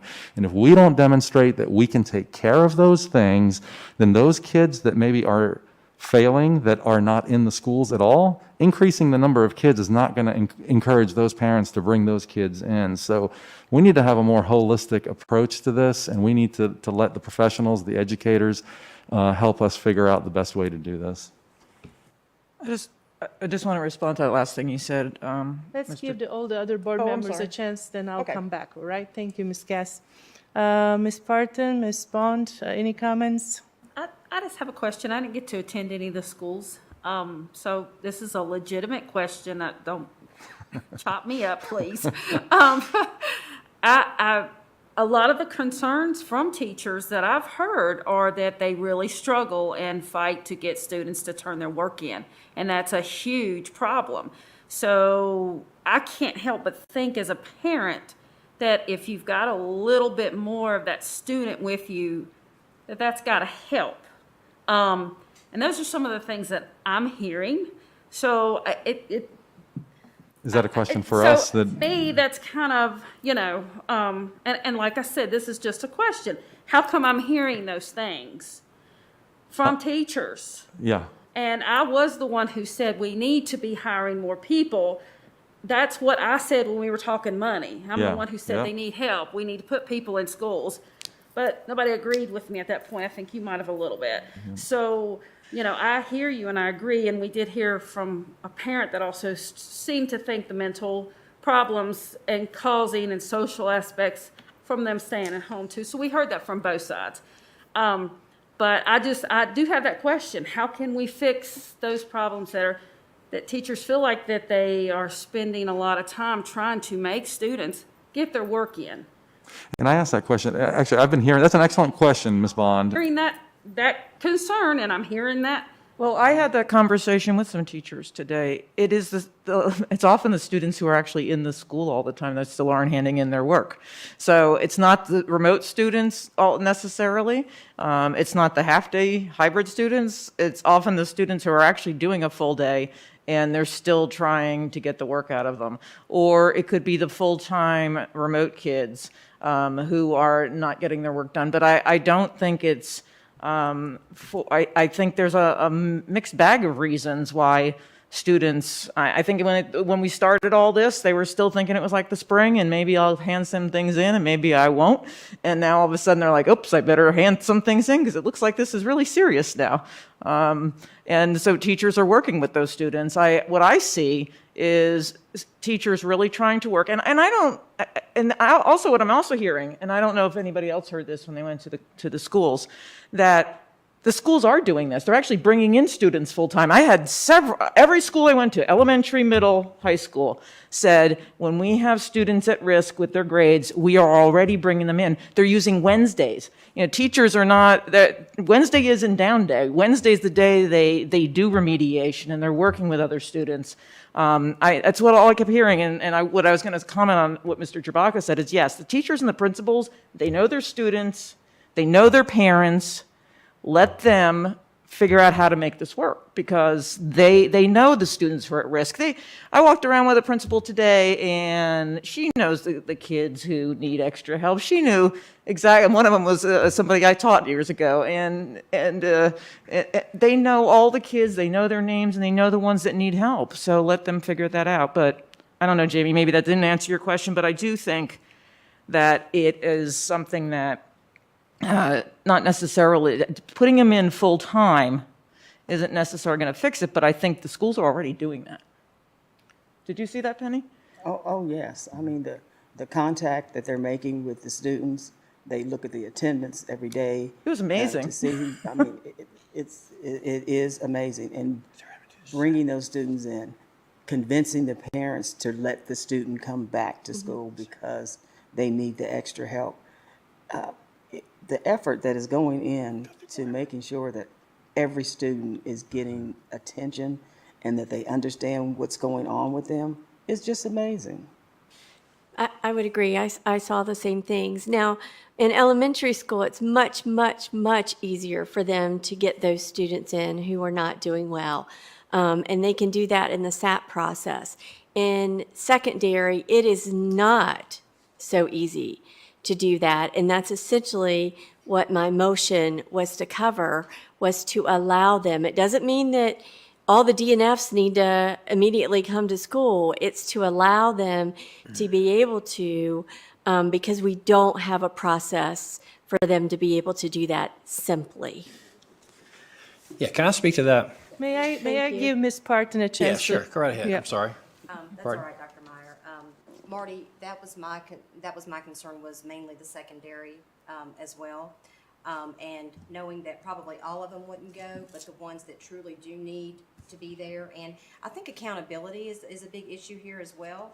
I think that when, the students are remote and even hybrid, I mean, I can tell, and even the great students and some attendance, that there's been issues with even after a while now, the students saying, oh, well, I don't feel like going in today, I'll just stay remote. And kind of the inconsistency of the schedule and accountability, I think that's become an issue as well. But my main focus on the DNFs were in the secondary, because I know that the elementary and primary level are are there all day and trying to handle that the best they can. Yes, Dr. Meyer, if you're ready. Yes. So to give you more information in terms of this, the reason that we don't have to really do this at the elementary school, even though our U's are up 350%, is every grade level team has that's the beginning of the SAP process. Okay. And so pretty much every grade level, because you all allow kids to be they're in the SAP process to come to school all day. And so at the elementary schools, each grade level team, they can start that process right there and recommend that kid comes all day to get extra help. So that's easy, okay? So the problem is the secondary schools, our middle and high schools, is this. We can put all these kids through the SAT process and get the DNF kids in who are not being successful for those who they think can be successful if they were to come all day. But it's just wasting our SAP team's time, to be quite frank with you, to bring them into the SAP, and it's wasting teachers' times who are in these SAP processes. And so, they could spend the time doing the paperwork, doing the meetings to bring these kids in and put them in that process if we'd like. Or, and that's what they'd end up doing, most likely, is they'd still get those kids in. All right, who are not doing well, who will agree to come to school, for an entire day. We're just trying to make it easier on the actual committees in the schools, so now I have to just put hundreds of kids in this process, and just say, okay, the grade will get you there, and that's it. If that makes sense. Dr. Meyer, I have a question. Why do we have to go through the SAP process to have teachers and principals call students and their parents and work with them to put together a plan to help a student improve? Because I need your approval for them to come all day with just a D or the F. Well, okay. Well, I hear that's happening anyway. No, it shouldn't be, because you guys have not approved that. They're probably in this. It's happening because they're putting them in that SAT process. I think that's right. That's how it's happening. Yes. Yes. So it's happening. But it's a lot of work. So It's just a lot of work that's I think is unnecessary. I would certainly support anything that would help the staff, but I think the question becomes if doing that, if you have, I certainly went into buildings where there was room for 1 or 2 or 3 more students in that classroom.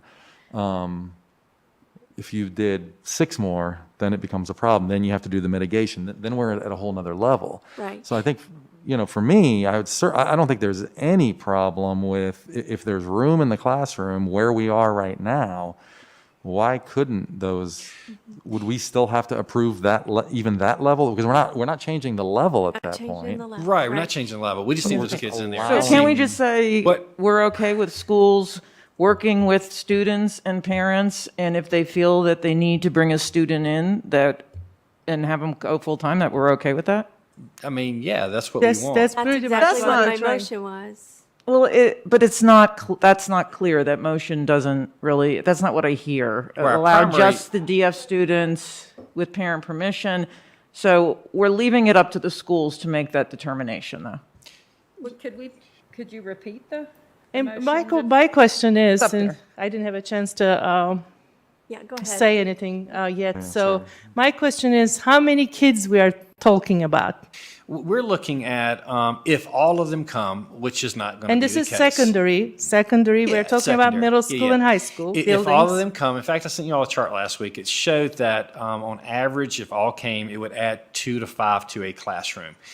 And if you look at our class sizes now, there are free view classes that you still wouldn't maintain 6-foot distancing out of hundreds and hundreds of sections in our schools. If all of them were to come. So it's not going to, overtax. Now, one thing too that I think that is important for these students who need to be there all day. They're coming, we call it a half a day, they're coming for 2 hours. Right. That's not a half a day, Right. okay? Yeah. But then you have that 2.5 hours in between the morning and afternoon session what our schools are already doing, they're setting up intervention time during that time for those kids who are all day.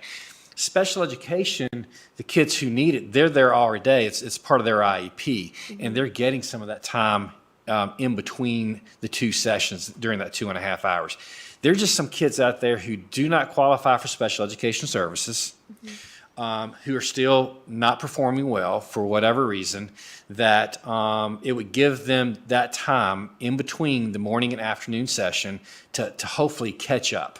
And the sooner the better, obviously. I mean, because for one, you're looking at, for our high schools on the block schedules, I mean, in 4 weeks, they're going to be taking SOL test. Yep. And it'll be great to get them in there to get some remediation, between classes, Well, to help them out.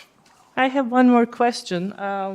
Let's see if I've got my line of thought. I think the other thing is these D and F students we're talking about, they're not all the ones that remotely sitting at home. We're No. talking about the Most ones are not, that, actually. Yeah. Okay. Yeah, I most just are wanna coming clear- yeah. most are there the half a day or they're there for 2 hours a Yeah. day. Yeah, is what they're there. They're there for 2 hours, but they see their teacher, basically, in Twice a week. high school is twice a week they'll see their teacher. Yep. They would see their teacher 4 times a week, plus have the opportunity to see their teacher in that 2.5 hours between the morning and afternoon session as well, in case they need extra help in remediation. How would this look then? So I'm Susie parent, and my child's getting a D or an F. So on Monday, I can call and say, I want my kid in there full-time from now on. So what would happen is this, it would probably, we may get And where will that calls. child go so now they're going to go into, they're going to take, so the teacher now has an extra person in their class. And They're what- already in the teacher's class.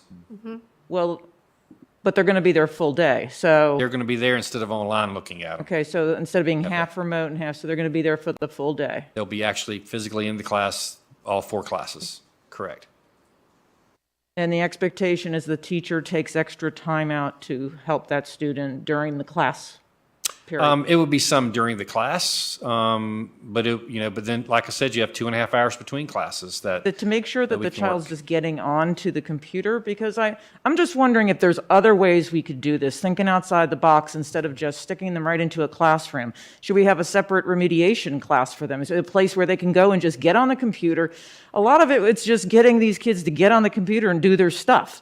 So, okay, Joey goes into school, he goes to the computer lab, we hire somebody, or we have a person who is a remediation specialist who's there to help them if they have questions with their work, but basically they got headphones and they're listening to class. I'm just thinking outside the box of, instead of putting them into the classroom, they're not going to get any extra help in the classroom. Because the teacher's still teaching students in the class, and she's teaching, or he is teaching students remote, and now we've got maybe a couple of extra students who need extra help. Right. And so, they're still attending class, except it's remotely. And so they still needed that extra help, but they're on the computer. And so it's a little more difficult to help them when they're at home than when they're sitting right in front of them. So they're still expected to help those same students who are at home half a day and in front of them the other half a day. Yeah, we can be creative and look at things, midday and that type of thing. But the person that can help a student the most is their actual teacher that they are assigned to at that time. They're the ones that can help. And I mean, teachers are asked all the time students, no one student's the same. Students are different from class in their class. They have kids of all different levels and that they have to attend to. It's common. And it's an expectation that teachers, that we work with all kids and meet them where they are and bring them along. I mean, there's no perfect classroom where everyone comes in at the exact same place. And so, but what's happening is students are getting further and further behind who are not right there in front of the teacher. And these teachers are getting frustrated because they can't help them through, like they can in front of them. And you're talking, I looked at the failure rates of every secondary teacher, they're spread out. So it's not like it's a big, large group that, you're talking about every teacher might have a couple of more kids, that they'd have to work with in their classes. But that's what, I mean, but that's what we do. I mean, that's what teachers do. They work with kids, help them, help catch them up, you know, and then too, you know, taking advantage of the time in between the sessions. You know, there's 2.5 hours between the sessions that, that can be utilized too. And that's where you really get creative and help kids, during that time. I think that's where most of the catch up would be, not, necessarily during the 1 hour they're sitting in the classroom. To me, it sounds like one more burden. So, yeah, I mean, I wouldn't call Sounds it, like- you know, it's Well, I one more think, well, teachers are doing more than normal now anyway. They're going above and beyond. They're doing 2 jobs at the same time right now. They use the time in between to do planning and communicate. They get hundreds of emails now from students because it's just a whole new world that we have now. I can't even imagine what it's like. Having taught and not in just the normal environment. But I think that now we're just... I understand. I think a lot of the students who aren't doing well is because of, you know, being home and they're not getting online and doing what they're supposed to do.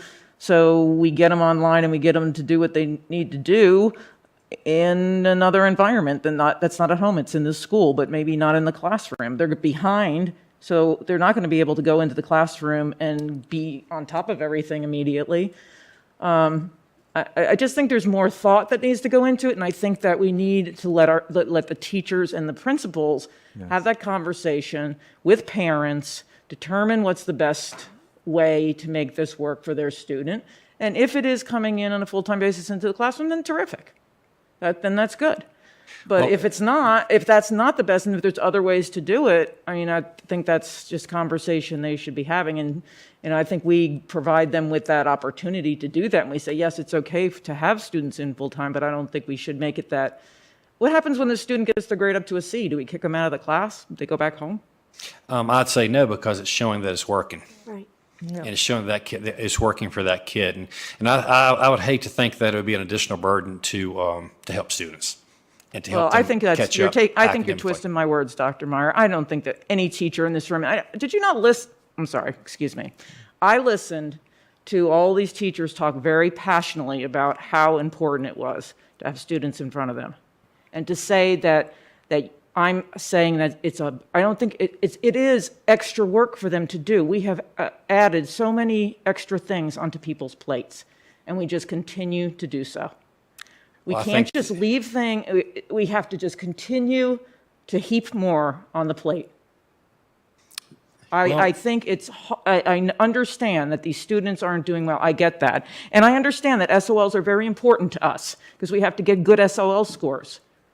But I mean, let's be real, we're in a pandemic. Yeah, and I'm with you on the SOL scores. The SOL scores are not what's important to me. It's important that if kids are getting behind in terms of reading, you know, if we have to have a large retention rate this year because of not keeping kids up, they're more likely to drop out later on. You know, the kids that are not doing well are kids in poverty, and there's some real good data in terms of kids in poverty. If you don't keep them where they need to be, they're going to get behind, and they will most likely drop out. And so, you know, our teachers are used to doing that work. And I know we've dealt with that too, because haven't we identified some of those students and brought them into the school on a full-time basis? Those who we were concerned about, who were. Some that are in the SAT process, sure, but there's more. I mean, there are so many more. I've said my point. So And some of those students, again, they don't want to, and their parents don't want them in the schools. So it doesn't matter what we do, they may not send their child back to school. So you just touched on something which is related to attendance and who we could be losing. So what does our attendance look like from last year to this year? You know, if there's students who we're losing, what does that look like? Is it Our different? attendance rates are the same, or a little better, actually. So attendance didn't drop. So kids are showing up in class and they're coming. So it's not, you know, they're showing up online to get instruction. So that is not something that's hurting us as kids not coming. That's the really interesting. I was surprised when I saw that data as well. Okay, so having this, because at first you said 5 students that may be added per classroom. And yeah, at the middle, in the high school, there could, in the buildings I was in, there could be room to add students in some of the classrooms. But in some of the classrooms, they were full, and they could not add 3 students. They could maybe get by with 2. And one of the things we also have to remember, in many of those classrooms, there are also aides with students. So if you have 2 aides in a classroom where your students are just about maxed out, plus the teacher, you know, that takes out all the people that you should have in that classroom. And I saw that. So, you know, it's just not that simple as we can just bring, you know, 2, 3, 5 kids back into the class and it'll work, because in some cases it won't. We might have to adjust. I mean, there may be some classrooms that may need to be moved to larger spaces and that kind of thing. But I am very confident that a large percentage of our classrooms would be able to take on the kids that are not being successful without doing anything else and still be able to keep the 6 foot of social distancing. Again, I agree with Ms. Franklin that some parents may not agree with that, but you know, at least we have to give the opportunity to the ones that they're gonna agree on that, you know, agree to send. And again, 2 to 5 is gonna be average, and I'm sure it Could be might none. be, you know. And then again, you know, in middle and high school buildings, hopefully there will be a opportunity for them to move a different space if it is getting, you know, not having the 6 foot social distancing.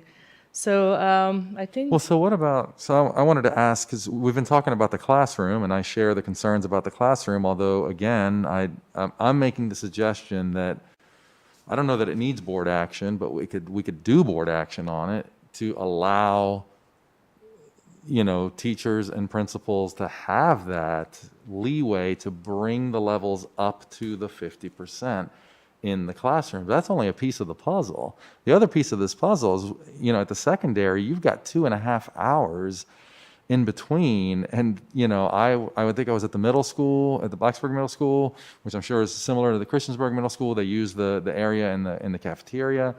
And, you know, 2 to 5 students per classroom. I mean, you know, quick back of the napkin math, you know, all of a sudden you've got tens, if not hundreds, of students now for 2.5 hours that need supervision, they need possibly remediation, or they need to eat lunch.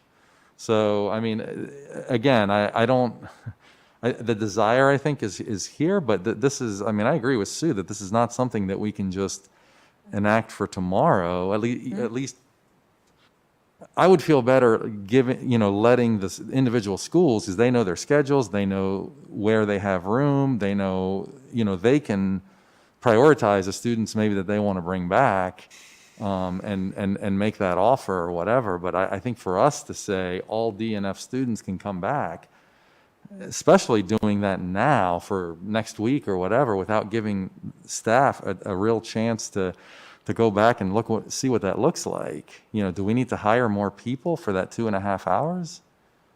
No. Well, we can't get people in the building now because they're out, because they have to quarantine, they're out because they're afraid or for other reasons, and we can't get subs to come into the building. So, I mean, I think that, to me, you know, the devil's in the details on this, and that's a pretty big detail of having, you know, a couple hundred kids, you know, even 100 kids or even 50 kids, you know, that need some kind of either remediation or supervision or something. I mean, I think it needs some planning. Well, I mean, our schools will plan. I'm And not again, I asking, was gonna say yeah, I'm this, not I asking will- you guys to, you know, to plan this. I That's mean, our schools will plan for this, and they will be, you know, we're saying at the earliest Monday, but if it takes them a few more days to get some kids in and create a, you know, actually plan what those kids will be doing, they already have somewhat of a plan anyway, because they already have several kids in the building who stay all day, and they have activities for them, and, you know, they do lunch, and they're doing a good job with that and tending to those kids' needs during that time. They already have some remediation programs that are set up for those kids. during that time. So- I agree with you. I think so they are. yeah, I But I'm trust- concerned. I'm concerned that they won't be able to anymore if that piece of it gets overloaded. I believe they will. So Well, today is- a minute ago, we said that we want principals and the teachers to decide, and I think we kind of all agree that, and I think that's how it is going to happen. But I think at a board level, we have to make sure we give permission that those people can come to those kids can come to the buildings. So that's where we are at. Because, you know, if you remember our phases and levels, we did not have SAP kids be allowed. And then we did that change and we add that. So that's what we're trying to do. So And then basically, the details yeah. has to be worked by, you Right. know, by those folks that dealing with daily. We can get all these same kids we're talking about through the SAP process into our secondary schools. That's going to eventually happen. That's what we're going to say. Okay, let's put everyone in the SAP process. You know, let's do all the paperwork. Let's go through that, bring all these committees in for every single kid, okay, to get them in the building, because that's already okay. What we're trying to do is say, okay, you know, they don't necessarily have to go through the SAP process to be able to access school the entire day. So, you know, Let's take a load off our administrators and our teachers for that piece of it to do what's best for their kids. Right. So I can agree with, you know, not having to have them go through all the red tape. But what I can't agree with is, let's do this Monday. I right? agree. Is let's do this Monday. Oh, yeah. Let them decide when they're gonna and how they're gonna bring those children back into Exactly. the building that want to come back into the building. Well, the Monday is not the day I set, you know, or It was Ms. the- Well, that's Frank what's up said. there I on mean, the That's the motion. motion. Graham said, Motion. it So I was can't- suggested, Hold on. it You was, had said starting Monday. it was But I don't think we suggested should by- say that. May I finish? The Monday is suggested by Dr. Meyer and his administration for us to read the motion that, you know, starting from Monday. So that's not like we board members made that day up. So obviously there is a flexibility. If they're not ready Monday, it's not going to be Monday. Maybe we I could think- say at earliest Monday, some will Yeah. come by, they can get things straight by Monday, some schools will not. It might be next Friday. I mean, I think the it's whenever, sooner- whenever schools can work it out to make sure, like Mr. Vaca said, they have a structure and system in place. But that's not what that says.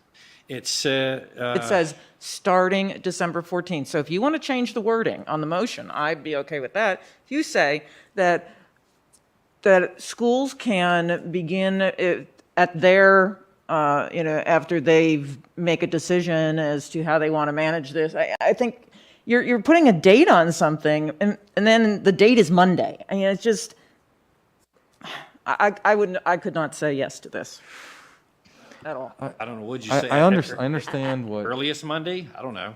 We could say as early as Monday. Well, the That's starting perfectly- Monday is Monday and on. It doesn't Yeah. have to be on Monday. Everyone is, That wasn't you know, the purpose flooding of, in the right. school. Okay, everybody show up on Monday. That was not the how this was meant to be. It was starting on Monday so that schools could work with their families and their students and their teachers and say, okay, you know, X, Y, and Z, we're ready for you. You can start coming on Monday, and then A, B, and C can start on Tuesday.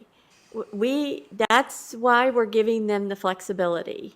Could you add level 2 starting December 14th at school's discretion? How about we just take starting December 14th off? Because you've got to have a day to start. You've got to have some kind of So it's not like parents tomorrow, need- point. you know, You've got we to have ask. some kind of governance. You can't just say, okay, Why? whenever it works for you today, and this other parent's kind of going, well, what about my child? When can they start? At least Right. you've We'll got talk a to date. you, call your principal and the teacher and have a conversation and plan it out. Not easy for everybody. Well, then, So I'm willing to. I don't see them, what's the date due Withdraw then? my second if you want to add at school's discretion to the end of that motion, or whatever wording you think is permissible. I'm We willing could to. say beginning December 14th. You can say, you know, honestly, there'll be some schools tomorrow who jump on this and start so calling we kids don't put tomorrow. a and they- date. So Let we them don't need to decide. You say starting December 14th, parents start calling tomorrow and saying, on the 14th, I want my kid in the school because the school board just approved that last night, that my kid can start coming to the school on Monday. Right. So if we just take starting December the 14th 14th off. off, then that leaves Yeah. the discretion to the school to be able to work out how they will bring students into the building that want to come into the building. If I'm, At discretion of schools or whatever. At the discretion of school and just take the date off? Yeah, that's fine. Yeah, I'm we fine can, with we can that. do. if I may, I think it might be helpful, we have a return to school plan. So when a student wants to, is remote and wants to come back into the building, we have a plan that is followed that involves transportation and scheduling. It has it all. Mr. Polly did an excellent job. I wonder if maybe the end of the motion could be worded using the return to school plan in an effective manner, because that accommodates that school specificity that I think I'm hearing from you. I know I'm overstepping a little bit, but I just wonder if using that as a guiding document might be a more helpful end to the motion. I think that's a great idea Yeah, that's a because good- every yeah, school that's a has good a idea. different. Yeah. Yeah, basically what happens is the folks have been told, okay, call the school. And they've been, our parents have been told, okay, you just can't come back the next day. We've got to look at the classroom you're in, make sure Right. you can fit in the classroom, and Right. we can still have social distancing, make sure your transportation's okay, and that type of thing. Because then we can evaluate every single kid, and they can get them back as soon as they possibly can, and the principals will work with that and work with the teachers to let them know. The teachers are already seeing the kids. They see them. They'll just be seeing them instead of one time in front of them, one time on the screen. They'll just have them twice in front of them, basically. And then too, I know I've talked to Mr. Pauly. Our secondary schools, a lot of them already have some remediation programs in place. Our middle schools have a period that is a remedial period already in the schedule, and so they're already using that for kids who are there when they're there. So. Yeah, our schools are very capable of making this happen. There's no doubt. Could you reword that motion and let us see what it looks like, given what you said? I'm sorry, I had to mute my microphone because my typing was affecting the YouTube stream. Oh, whoops. The very sensitive microphones. Wow. Do you want to go through the amendment process officially, or do you want to get a motion that Ms. Graham and Ms. Bond will both agree to? It just affects my process. Just one more thing I just wanted to add. How do we define DF student? Or I guess whomever, who would be a D, would that be DEF for the quarter? They currently have a DRF? Yes, it was based on their quarter one final course grade, and it was any student that had a D and/or F. But I have that broken down by number of students and number of Ds. But what if and they numbers brought of their Fs. grades up since then? They've handed in assignments and now they're getting a B. The latest data that I gave you, I adjusted that, and actually some of the Ds became Fs. Yeah. So it was actually 18% Ds and 152% Fs. So it did go up a little bit. Some incompletes became final grades, and But some. you know how I know. Power School works. It's still Because rough- Power it's School, still you put in a roughly- 0, and it's just because you're waiting for an assignment, and then when the assignment comes in, you give them a grade. So Power School's not always like super accurate at the moment. Yes, the latest, the up-to-date is with all the incompletes that have been resolved, because that deadline's kind of passed. And it appears, I didn't get into that level of detail, but with the change, it appears that like some grades went up or down depending on I'll give you until this time to bring your grade up. But not much. Went from 150% to 152%. So we're going to allow just the current DF students. I don't think we should base it on first quarter grades. We could look into what their current grade is in quarter two as well. Yeah. See if they've been, that wouldn't be bad, see if they're showing I improvement. think we need to leave I say that up to the let That's schools. the school level. Yeah, let the schools That's the level. decide. Absolutely. Yeah, let the schools We decide. should not be Okay, controlling that's fine. that. Let the schools decide. I'm okay with Yeah, that. the schools and As I'm teachers. try- But I as think- long as I know we're not So- going to, we aren't going to then pin them down to something that you're thinking. It's like, it's not clear, and so I don't want somebody to go back to the school and say, well, the board just agreed that because first quarter your child had a D, they need to go back, yet now they're getting a B. So I just wanted to make it clear, that's all. Should we, thank you, Ms. Drake, for amending that. Should we say effective immediately, or will everyone know that?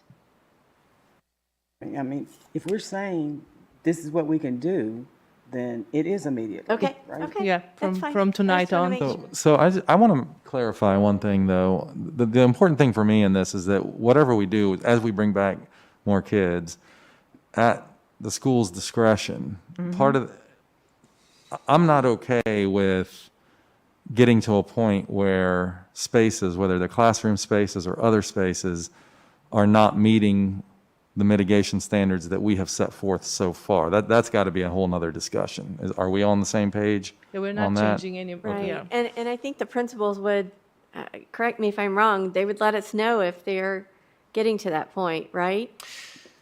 I mean, we already have students in elementary schools who are using desk shields because of their SAT processes. Meaning we're over 50% in those rooms? Yes. We're in a place, not really 50%, but in a situation where, especially some of the rooms with tables, tables are a problem in classrooms because you have to have more than one at a table sometimes, and you can't separate them. And so there are already some kids in schools, just like elementary schools, when they do their reading group, Yeah. they come together and they separate and they wear their shields and their mask during that time. And so, if that were to happen, we would, use some other form of mitigation. Right. We'll But do what we can for it not to happen. Right, but at the elementary level where we have some small classrooms, we are, one student away, if not right there, because now we have to do the shields and, and it doesn't work well. It doesn't. In these small classrooms, those things hang over the desk or they don't come out to the edge of the desk. The kids fiddle with them. The teachers talked about, constantly having to tell them, don't touch them. But they have to use them because their rooms are so small, you can't keep the kids 6 feet away from each other. And anyway. I think the discretion of the schools is very important here.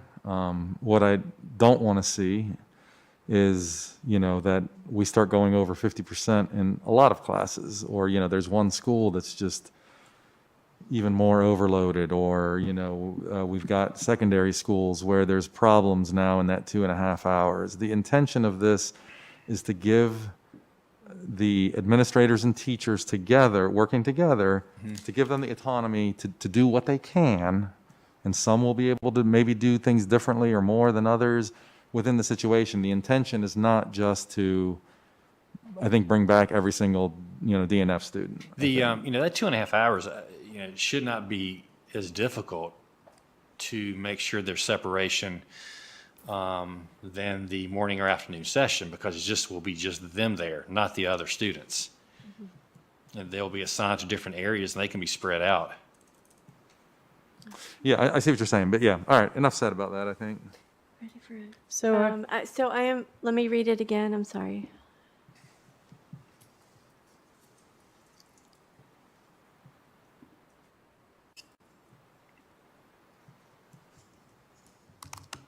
I'm good with that motion, thank you. And I'm good with the second. Can you read it out loud? I can. Can we read it again? Yeah. Sure. Allow just the D and F students in middle and high school, with parent permission, to attend all-day school while in Phase 3, Level 2, using the return-to-school protocols for students moving from remote to in-person learning. I would probably, do we need I mean, we're adding DNF students to a list of other students who we allow to do this, right? No, because we already have that listed. Can we add current Okay. DF students? Fine. I missed the question, Mark. I thought we were adding the DNF students basically to the list of students that are allowed, like the SAP students, the students without internet, children of staff members, right? There's Yeah, there's a list. Yeah, this is an addition to. This is an addition to that Addition to list, that isn't it? list, So yes. it's just confusing to say just and or maybe, amend. I guess, The list, I I don't know. guess just was not ABC. Yeah. Yeah, just, I guess, Gotcha. the grades D and Yeah. F. It was And specific this to the is- grades. And what is, and Just say allow the DF students Yeah. in middle and is that DNI, I'm sorry, this kind of came up with Mr. Pauly just a few moments ago. We don't have grades for second quarter. So if we enact this right, I mean, I guess we're leaving it up to the schools to decide first quarter, second quarter combination. That's up to them to decide, right? Okay. Yeah. All right. Complete autonomy. Good. Thanks. You can take the just off. I'd be fine with that. and I'll second Please. that. Well, sounds good. Maybe then if we are ready, we can ask roll call from Ms. Drake when she's ready.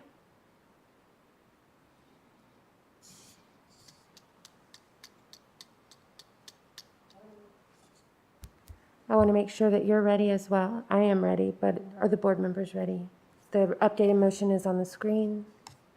Yes, thank you. I think we're ready. Ms. Bond? Yes. Mr. Chewbacca? Yes. Ms. Franklin? Yes. Ms. Graham? Yes. Ms. Cass?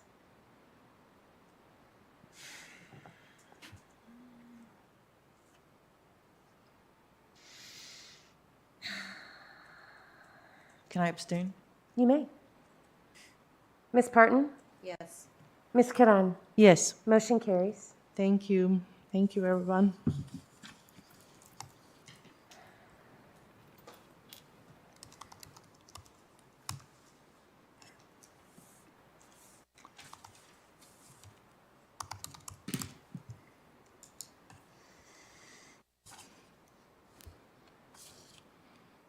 At this time, I think we're moving on.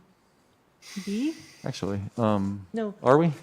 Let's go back once and because the expectation, I think, that Ms. Graham last meeting mentioned that we may change to phase 3, level 3, as starting elementary school January 1st and rest January 26th. I think we have to discuss about that and what we want to move forward, what kind of a data we want, when we want a data, or we are agreeing that change at this time or not. My personal opinion, I'll start with that, then open up your discussion. Definitely I'm not in favor of opening anything January 4th. And my hope is to be able to at least look what is going on with data in terms of people coming back from vacation, coming back from Virginia Tech and Radford, and see what's going on, and maybe ask that data to be presented February time frame for our board meeting, and then we'll see where we are at that time. So, I'd like to add to that. What we're talking about. well, at the last meeting, Ms. Graham mentioned that it should be a discussion for us to. That's why we receive all those emails, because we gave the perception of we might be voting something to start January 4th for elementary schools and the rest January 26th. That's why I think we receive all those emails. We But my received. motion Right, was but there was never- no motion that passed. So- Yeah, and there It it's- was was not- nothing to but be it- added to the agenda from my motion, because nobody voted on it. Nobody seconded it. However, obviously, from the, We'll discuss, we Yes. said at that time. And then I think we owe our, all the people that email us, we owe kind of an explanation where we are standing there. That's what I'm saying. and I agree. I think folks were more concerned that we were going to change the level of participation rather than the date. So when that might happen, and since we're saying it's not happening, Yeah, I agree with that. Yeah. I do think that there's a level of uncertainty for staff, though. Like, so if we just ignore it right now, and we don't say anything. So I'm a teacher, so let's see, we have a meeting next Monday. Will they change their mind then? And now maybe they're going to try to introduce it, or are they going to introduce it in January? okay. I guess get you. what I would say, I don't know if we can do this. I don't know, because I'll let Ms. Karan figure that out. But could we say something that we are going to continue in the current Phase 3, Level 2, and no discussion regarding it until February? That's what, That's that's what what I that was says. trying to say, because this A also says phases and levels discussion, so that's what I started. I don't want it to sound like there's a vote on the No, no, second. no, no, Just that, no, I was it's not even just- going to come up for conversation Yeah, until, I was I just don't know how to trying to word that. No, no, I it's think not. it's- Yeah, I was just trying to open a conversation that we're not doing anything till February. We see data. I mean, that was my opinion. But you I can that's share what I your said. opinions. I think that I think it's important to have, this is how community conversation happens, right? We had conversation, Ms. Graham made a motion last week. The board seemed to the public to be, there seemed to be significant numbers of the board who would like to go back full-time in the spring. And I think it is worth having a discussion on this. It's on the agenda. I don't think we should just fly past it here, because I think people do need to know what we're thinking, because I think if they want to give us more feedback in the future when we do get there, I mean, I just think there's a good, that this is how some of the exchange of information happens, I think. So for me, I go back to the, I like 3 points. That's always, always good for me to kind of keep track. But the first point we talked about a little bit is solving, what problem are you trying to solve? And some people wrote to us very angrily, like, why are you even messing with something? Everything's fine. It's perfect, and it's not perfect. And that's okay that it's not perfect. And I hear all the people that said, it's never going to be perfect this year. And I fully agree with that. But, especially early on in the year, we did hear from a lot of teachers about a couple of different things. One was the difficulty of the hybrid learning, the synchronous, basically having kids in front of you and kids online at the same time. And the second thing that we heard a lot about from teachers and parents was just the fact that in front of your teacher instruction time is basically about cut in half. And so, part of this discussion and part of this survey was trying to ascertain, can we do better? Can we get to a place where, we can get more, for me anyway, the problem is, can you get more instruction time? Can you alleviate the stress for the teachers, perhaps by doing something creative like, having full-time remote teachers and full-time in-class teachers? And, I think the resounding answer that we got back from not just the survey, but from all the emails, I didn't count all the emails we got, but I counted from December 4th until I think this morning. And it was about 3 to 1, more than 3 to 1, that people don't want the change. And also important to me is, the teachers who we are trying to help by even suggesting this stuff are also coming back, I think, in pretty overwhelming numbers, saying don't change anything. And so, at this point, I don't know. I mean, I have to say something about, some of the students that spoke tonight. I'm just so impressed at what you had to say and how eloquently you said it. But, just to piggyback on some of what they were saying, what is it that we're trying to solve? I mean, I think we're down to, kids need to be in school. They need normalcy. They, and there's no argument about that. But we're trying to weigh that against the health risks. We're trying to weigh that against what teachers have already had to do, and administrators too. We were trying to weigh that against ripping up the students' lives. And I mean, it just seems unanimous from everyone.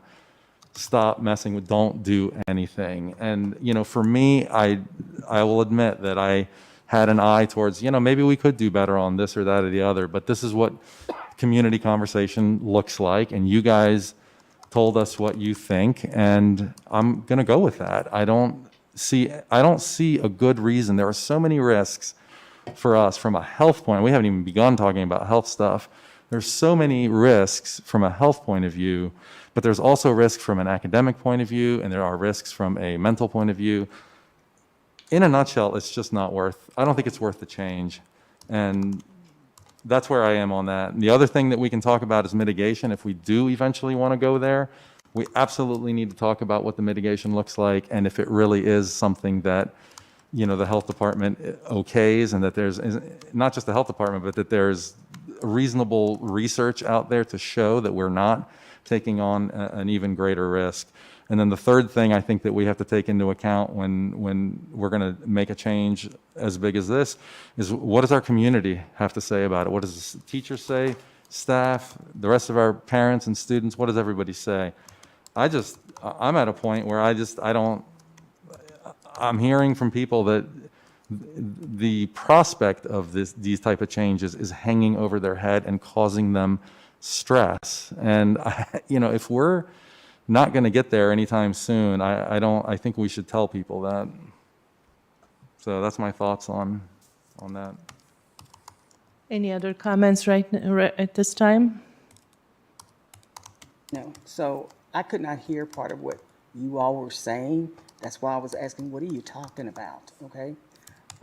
So yeah, I can agree that at this day, we, look at where we're at, but not look at it as to say, this is where we're at, so we're going to make a change just to look at where we're at. Because from everything that I have heard is leave it alone for the rest of the year. Do not change it. Leave it alone. But it doesn't hurt to look to see where we're at, but that doesn't mean we have to change it. I wonder if my synopsis is accurate. I know Ms. Cass looked sorry. at me and said, "You're wording, right?" The board directed the administration to gather health and safety data, academic data, and updated COVID data to present to the school board at the February 2nd board meeting. Does that sound like an accurate? I like that. Like that. And so it's a presentation of data. So that we will look at the data. So no then. vote, with that being said, then no vote would be It made. would just, We couldn't make a vote. you are asking us to bring you data. Okay. Right. Does that, okay?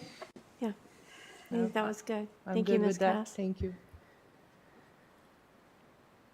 Okay, next. B. So ready to go to B? Yep. Well, I lost my B right now. That's the Wednesdays. Okay, sorry. Wednesdays as a student work from home day. As a part of the reopening feedback process, the Mental Health Advisory Committee recommended that MCPS preserve Wednesdays as a student work from home day to provide an effective mental health break for students and staff, and the administration agrees with that recommendation, and I think we saw it on the surveys. So this is an affirmation that we are keeping Wednesdays. Does anyone wish to make a motion regarding this recommendation?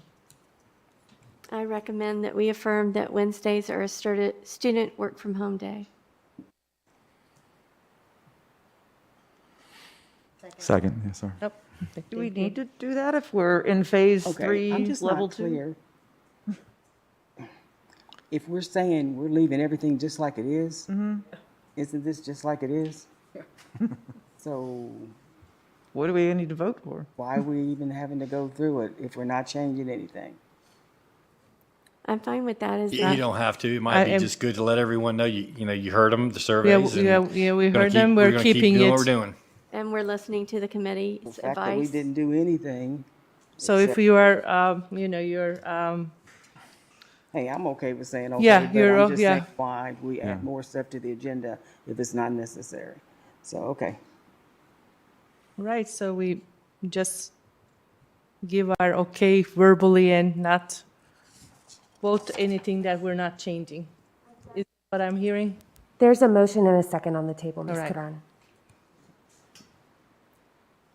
No, we just have to say all those in favor. Yeah, so we can have a discussion. But yeah, I don't think we need to do it. The only one I thought on this list that maybe we need to think about voting on is the remote-only option for the remainder of the year, because I don't know if that part of it is clear. Is that something that's different in It our is, levels because that might I require think that we action? had the remote option, but I believe early on when this was discussed, it was discussed as something possibly temporary and that it may not be offered for the remainder of the school year. Correct. I think it would be good for you all to affirm that for And give parents who may confirmation. be worried that this option may be taken away at some point. that you're making the commitment now, okay, from now to the end of the school year, we're going to stick with the remote option as an option for parents. And I think that was the whole reason when sixth committee recommend those things, to us, we just have to say we're, keeping it. I think that's the whole idea, right? Well, that one, I think you need to vote on that one.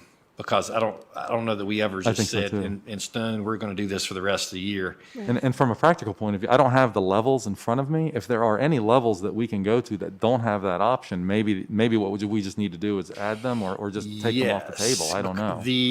Actually, what that would be is phase 3, level 4, you would be adding that to level 4. Yeah. Exactly. Somehow.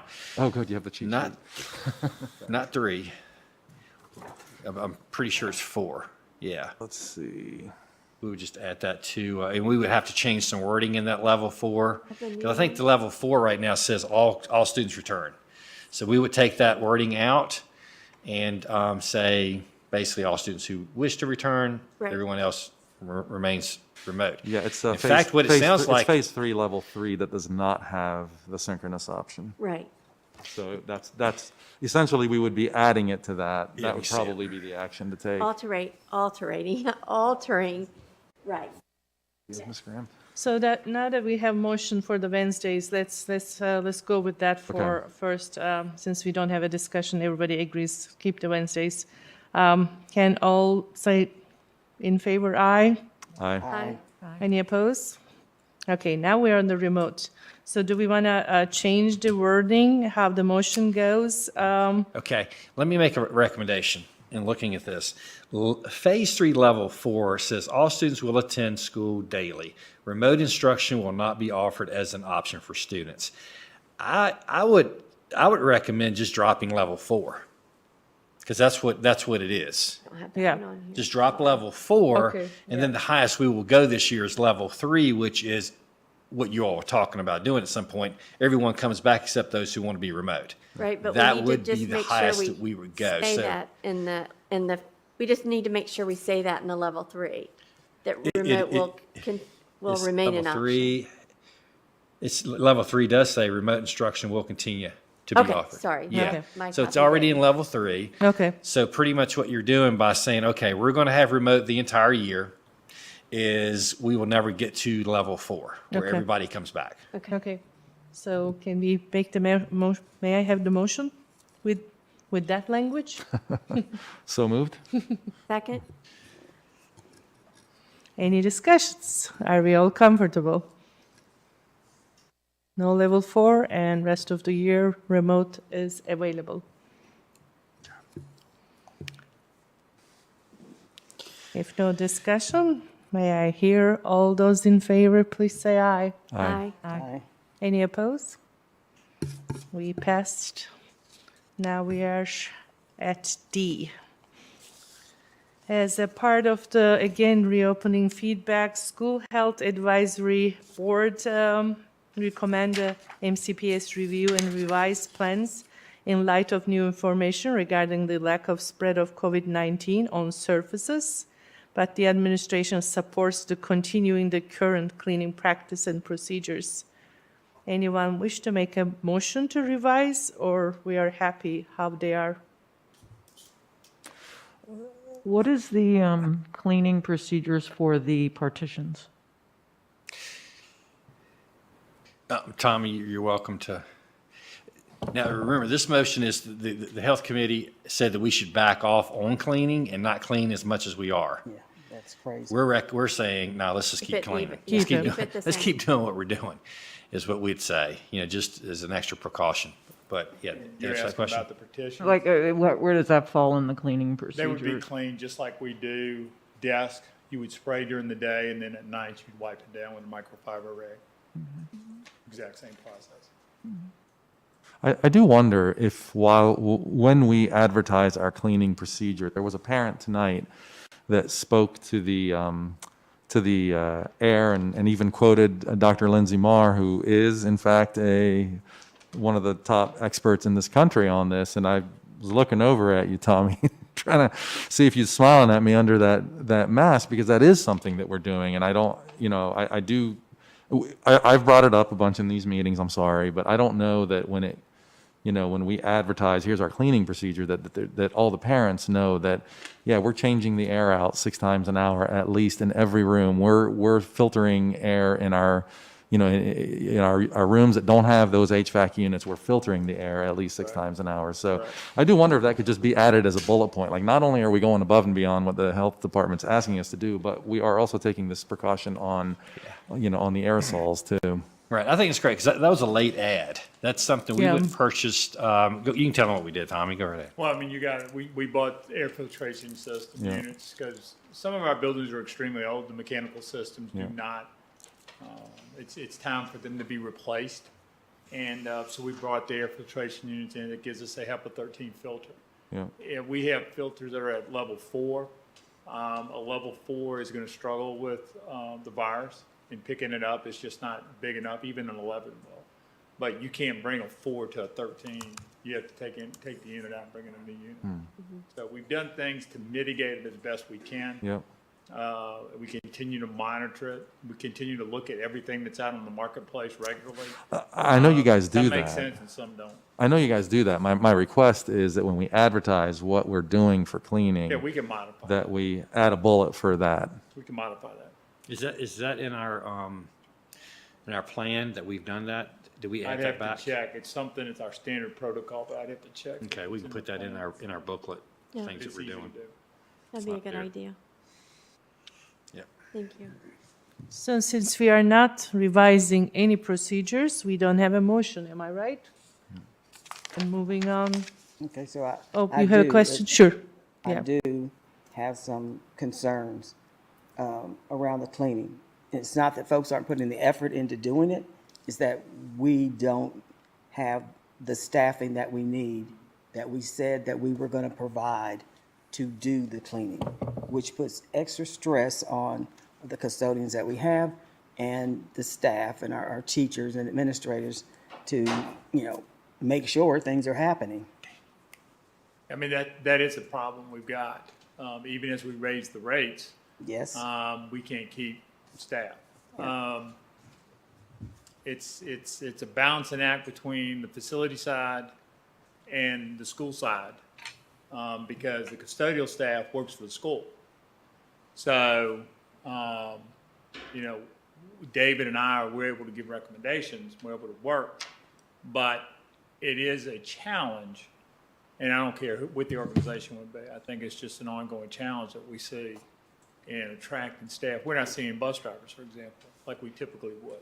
We're not doing the classes like we've done in the past.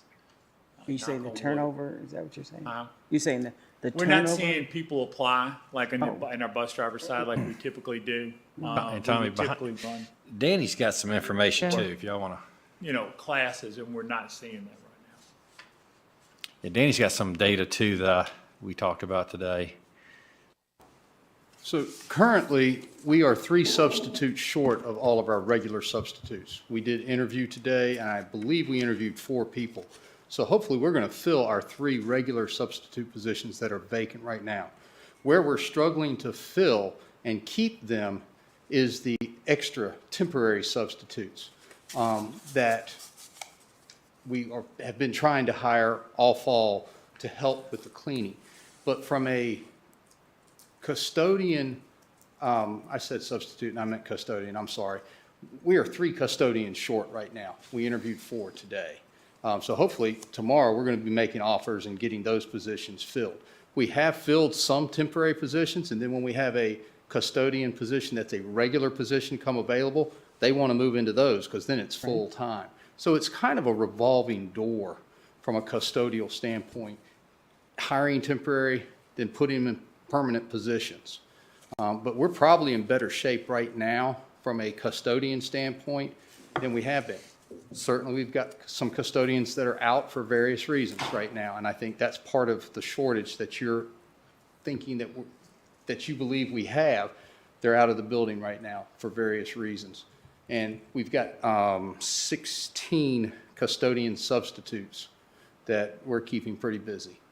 Okay, so at the beginning of the year, you said we would be hiring a temporary person to be in each one of the buildings, right? So that was because we're having to do extra work. Yes, ma'am. And some of the buildings have never had that extra person. Yes, Which ma'am. means that extra work that we're doing to try to keep things as safe as possible, the burden is left on the custodians we have and staff and administrators to be able to keep up with the cleaning. So there's concern that sometimes things just don't get done the way we would like to have them done. Not to say that, because if it wasn't, we would be seeing some numbers Right. and some spread, right? But it's still, you know, I'm not going to get over the issues of not having the aides on the buses. Right. I'm not going to get over the issue of not having the extra folks in the building. Now, if folks don't want to come, just like our subs don't want to come, and our aides subs don't want to come, we can't help that. Right. But it's still something that we need to make sure, you know, we know that we as a board know this is where we're at because we just can't get people to come into the buildings. And when we can't get people to come into the buildings, whether it's subs for our custodians, our bus drivers, our aides, our teachers, our administrators, then what are we going to do? Because you just can't keep moving pieces around because the pieces will go away and then we won't be able to run the buildings. Correct. Yes, ma'am. And I will say, we're putting that in the Tuesday updates too. Yes. Every Tuesday update has that information with how many we've hired, I believe, how many were vacant still, and what other positions are you doing that with? Okay, so. I'm sorry. I've got one more question. Well, maybe one. Sorry, Jamie. I'll do one and then I'll give it up for a minute. So when we have subs for teaching or aides, even nurses, who have communicated that they no longer want to come into the buildings, then they come off the list, right? Yes, ma'am, and that's one of the So things we're there- working on right now. That is one of the things that we are working on right now. So you are going to see some of our numbers drop because we're eliminating those substitutes that don't want to come in and work right now because they're tying up the system and causing the system to call them instead of calling subs that want to work. And then the system may time out before it fills a sub. Okay, so we don't have a situation where subs are just being left on there because we don't want to, lose them. It's like they're kind of just on hiatus and going to wait. We have So- communicated to all of our subs. We went through and ran a report to find out which subs had not filled a position yet this year. And then we have communicated with them, giving them the opportunity to explain to us why they haven't. Are they going to fill a job this year? And if not, then we are letting them know we're removing them. And we had about 80% of those subs that we reached out to respond to us that, yes, they were, no, they weren't. And so now we're in the process of taking them out. We just completed that last week, and now we're working to get all of them out of the program Frontline that Okay, we so use. What, can you give kind of an estimate of where you think we're It was at? approximately 130 of our total subs. Now, that aren't going to. Okay, And the good news is, last week, we had 8 substitutes on the report that, on Tuesday update, we had 8 substitutes that were coming to, new substitutes that were coming to orientation. This week, we have 25 substitutes coming to orientation. That orientation is tomorrow. So we are still able to attract subs, and we're still working to get them in, just like we're trying to get the custodians in to fill all of the positions, both permanent and the temporary. But it is somewhat of a revolving door because when a aide position becomes available, a lot of times a sub steps into that position. So we're taking from our sub pool to fill our aide pool, so to speak. So it's just, it's a constant battle to keep those positions filled. okay. So we're keeping, trying to keep up with that. But when we have situations where we have folks who are quarantining, and that creates huge gaps. So even if we have enough subs to cover everybody in the district, if we have a huge number all go out at the same time, which we are seeing, then you end up with 19, 22, 21 people out of the building, and you're scrambling. Right. So at some point, because these numbers are going to be going up, and whether folks are quarantining because of a positive case that was in the building or a positive case in community, and they have to stay out of the buildings, it's going to be a problem here soon. So, It definitely potentially can. Yes, ma'am. okay, thank you. And I appreciate the work that you all are doing. Thank you. Right, but, it is what it is, and if Right. folks don't come, we can't operate the buildings, and we're not doing justice to what we're trying to do and putting people in positions that they didn't sign up for,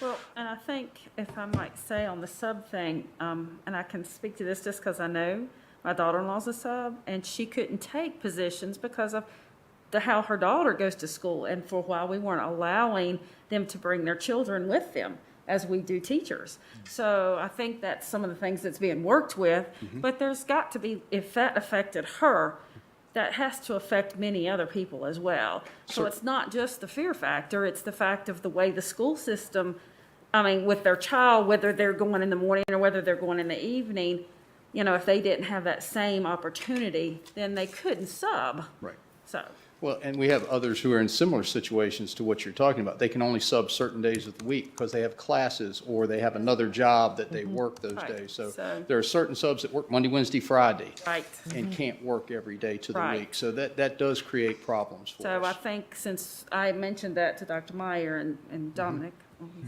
they, are working on that kind of stuff, so. Yeah, well, and I hear you, but the bottom line is, if they're not there, they're not there. Yes, ma'am. For whatever reason. If there's one thing that's going to probably shut us down or shut an individual school down is when we have a large amount of quarantines in a school and can't get everybody covered.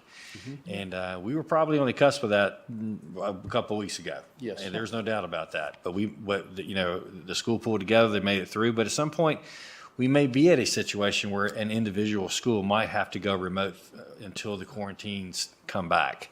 So that's very, very likely, no matter how many subs we get. So we're keeping a close eye on that.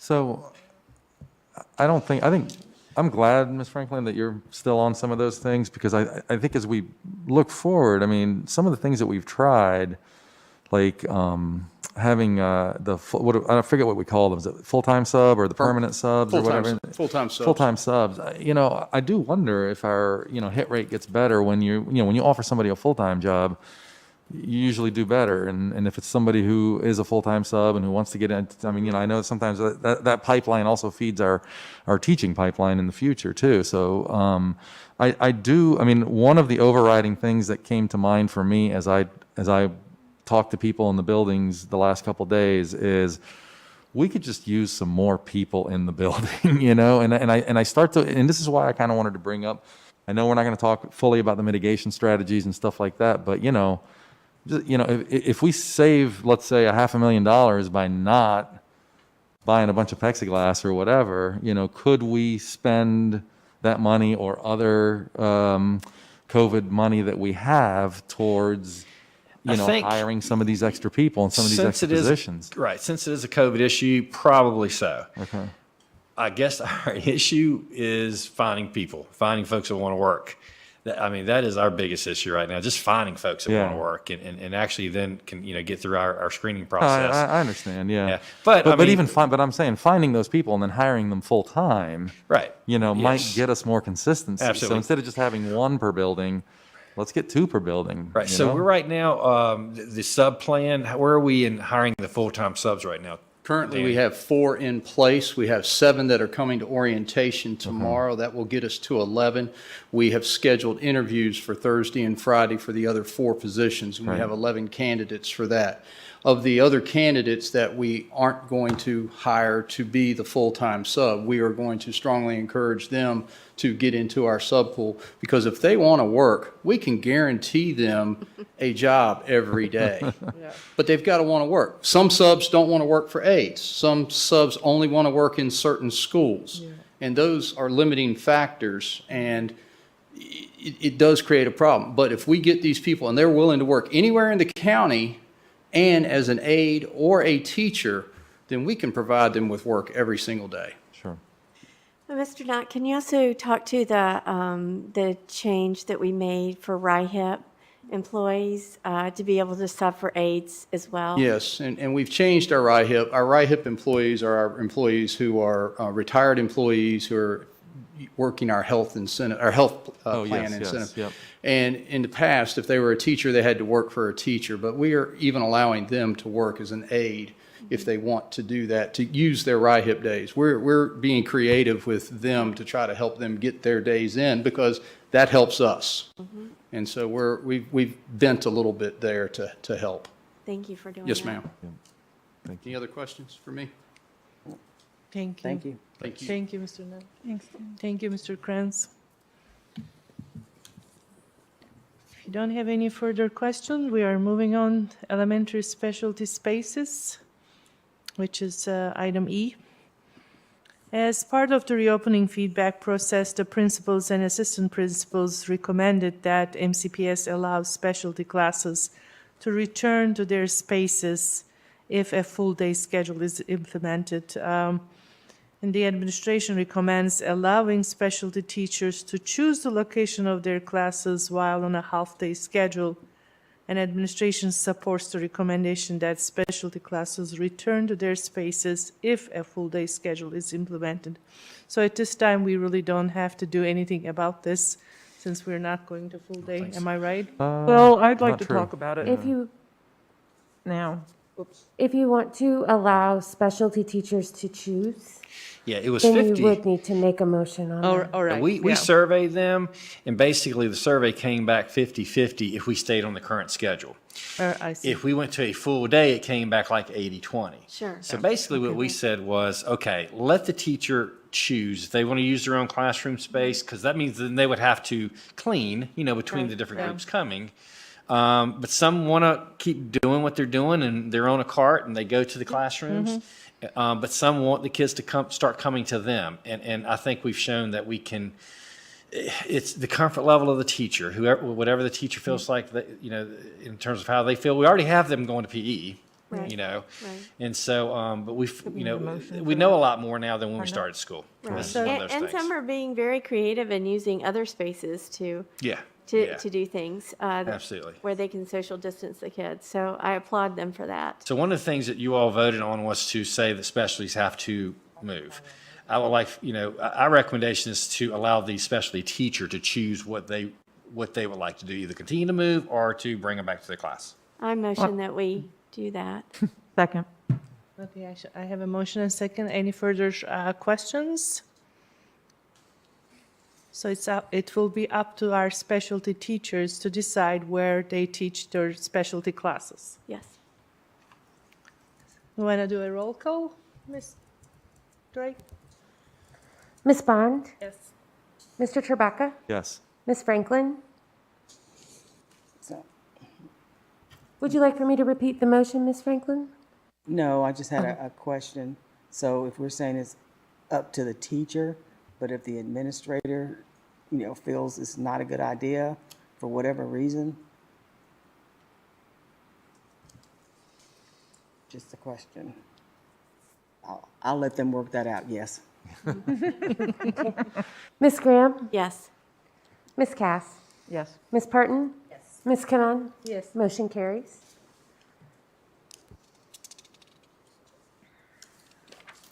All right. Now we are at virtual public address comments.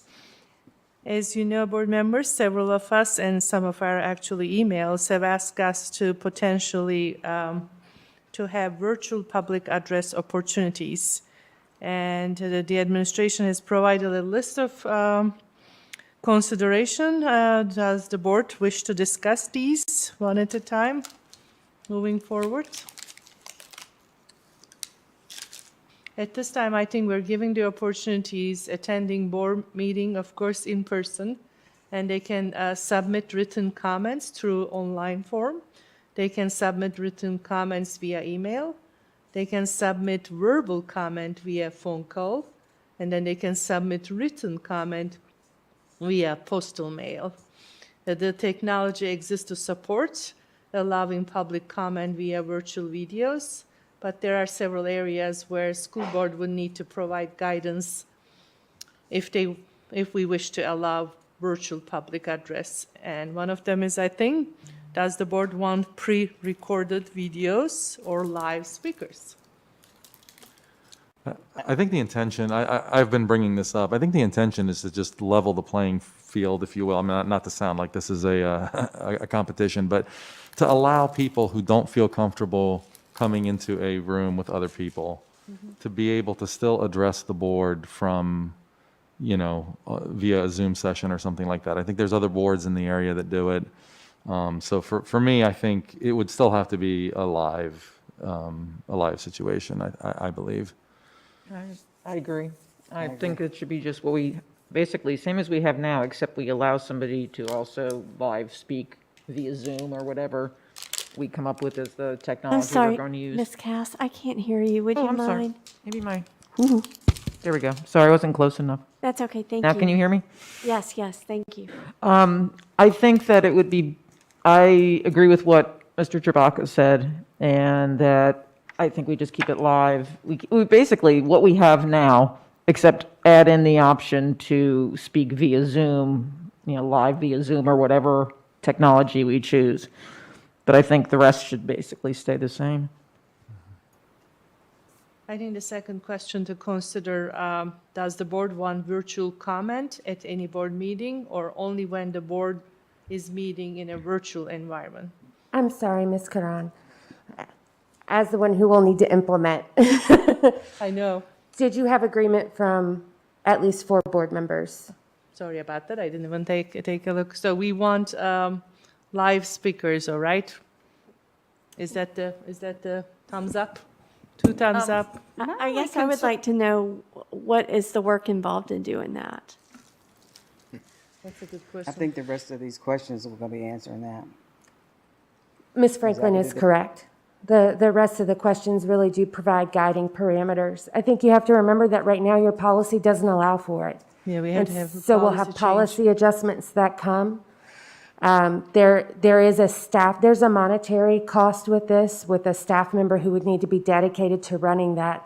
Quite simply, the staff that we have here right now, we are already taxed with running all of the different pieces of your meeting. And so we'll need to do a supplement for someone who handles just that portion. Will it be seamless? Probably not for a while. But you'll need to answer questions about prioritization and timing and all of those different things. So Ms. Franklin is absolutely correct when she says those other questions will help guide your discussion. And for me, when you've got more people tuned into Zoom, it's easier to have public address, so we could have multiple people speaking that, because they can do it from their home. And I've always been welcome to community public speaking and encourage people to come. But I do think our meetings, as some have said, 2 hours, it is not. They go 5 and 6 hours as it is, and I'm not ready to stay longer, I'll be honest. And I can't help but think if we've got 2 hours of public address because we've got 3,000 people watching, and again, I have no problem with that, other than I don't want to stay later than 11:30. Well, I think we put a limit on it. And I feel like I can't turn it, Dana, I feel your pain. Well, couldn't we, We don't. I don't know. Personally, I think the public address tonight was about the best part of our meeting in years. I mean, I found that to be the most informative. I thought everybody presented so well and really put their thoughts, clearly thought out what they wanted to say, and I was extremely impressed, and I would not mind listening to that. And I think if you do it online, you just have a limit, just like we have a limit now. We have a policy. You don't say we'll take all 3,000, every single person who wants to come in. We have a policy. We just follow the policy. Yeah, we just follow, that's what I was saying before. So we just follow the policy, but we allow, okay. we follow the policy, but we allow live also, live on Zoom. Okay, and as Ms. Franklin can contest, there have been issues that we've seen this room before COVID hit, completely full with 50 and 60 people. We saw 19 tonight. And as again, I have always encouraged people to come, but when you're talking about someone from the ease of their home, it's going to be much easier. So maybe not. I could be completely wrong. Been wrong before, be wrong again. But I just think we heard from a large group in just one certain, mostly area of our county. So if we got all 4 areas of the county coming out and speaking like that, I'm just thinking that we could have 50 and 60 people talk. And maybe I'm wrong. But like I said, our meetings are already 5 and 6 hours. I think it's just a way to let people during this pandemic who are being more careful, who for whatever health reasons they can't come out. You know, I don't want to stifle. I mean, I've heard, you know, you and Ms. Franklin especially have, over the years, have made comments about, you know, it's important to hear everybody, and it's important to let people who. Yeah, no, I'm not. I'm agreeing with. I'm saying that I've learned from you guys that, you know, not everybody is necessarily like me. It's good to have that other viewpoint. And some people won't email me. Some people need to come here and talk, and I'd love to hear them. But then some people in this pandemic, some people just can't come here. And I understand that too, but I think. But they want to talk, and so I think the policies are in place that we can limit those numbers. That's what I was going to say, and I couldn't support it unless we said, okay, we won't hear any more than an hour's worth, or, you know, however many we can do. I think every 30 minutes you can decide that, But we right? already had. Isn't that what we had? But it's hard to vote no to continue when you've got people signed up that want to talk. I hear you. We've all been faced with that, and to I hear sit you. here and say it's not true, that's wrong, because that's how it is when you've got a lot of people that want to speak out. Mm-hmm. You're not going to be the one to say, nah, I'm sorry. So I think if we have some guidelines, and it's easier to have a little bit of forthright there. You don't feel like you're the one kind of saying, no, we've already seen this many, we don't want to see any more. Do you understand where I'm coming from? I know on where you're that? coming from. The first vote I ever took on this board was, I was one. It was a 6-1 vote. I was the one. It was the school closing thing. There was a room packed full of people. And that's a hard vote to take, but, is. you know, It but there are times that I think we have to say, I mean, I think the middle of the road is you hear a certain number of speakers, and when you stop hearing new things, it's time to move on, And if we right? can do that, that's great, but I don't know that we can do that. I don't know that we've done it very often in the past, and that concerns me. I am okay, you know, either limiting the numbers officially by policy, or even just, you know, saying that we will not hear more, you know, well, that one may not work. I mean, I'm okay with some kind of middle ground on this. I mean, if we say 10 or 20 via Zoom, that's probably more than enough. Why do we need to come up with anything? We have, Policy. what is the policy right now? We don't have a policy for Zoom, am I right? It's public But we have a address. policy for public address, correct? Yeah, Brenda, can you remind us of that policy? Yeah, thank you. I'm confused. He's already looking it up. It's probably on the page, isn't it on the public address page? It's all about in person. It's all about coming to the board. What's our in-person? What's that one? You're right. So tell us what the in-person, I think If you could that read us would the current translate one. over. Are you talking about the time limitations? Right. A period of 30 minutes shall be allowed at the beginning of each regular meeting for Oh, I the know public that to part. address the school board. The school board requests that remarks be limited to 3 minutes and to one appearance, thus allowing a maximum number of participants. After 30 minutes, the board may vote to extend public address in 30-minute intervals. Should the board vote to extend public address beyond 1 hour, it will continue public address prior to meeting adjournment and after any closed session. That's right, so see, So all we that's have to do late. is change the wording Yeah, I'm to not say gonna do that. public or virtual, Just go with that. Yeah. right? So one Change of the policy. my concerns is that we'll eat into that 30 minutes with somebody constantly having to, if it's in the order that people signed up, someone having to go up and manage and monitor a Zoom and let one person in. So we'd eat into that 30 minutes really quickly. Would you be in agreement of prioritizing folks who actually come first? You know, Yeah, so that's a yeah, that will be- consideration, or maybe you do We can alternate. If you alternate, then what happens is you have that time in between to get ready for the next person. Exactly. Possibly, so that's maybe a good idea as well. Yeah. I mean, I realize there are limitations to this. I'm happy that we're talking about it. And, you know, I don't disagree, Ms. Drake, that there's going to be some technical and maybe some cost issues associated with this, but, you know, I think other localities have figured it out. You know, if we can't do it for a specific reason, that's fine. I think we can have that discussion, but, you know, I think that tonight is just, you know, to direct the staff that what we want to do, what we'd like to do moving forward. If I may, what I think is interesting, Mr. Trabaka, is the other school divisions that are doing it are only doing it when the board is virtual already. Yeah. When it is a That's what I was- completely virtual meeting, they allow for virtual public address.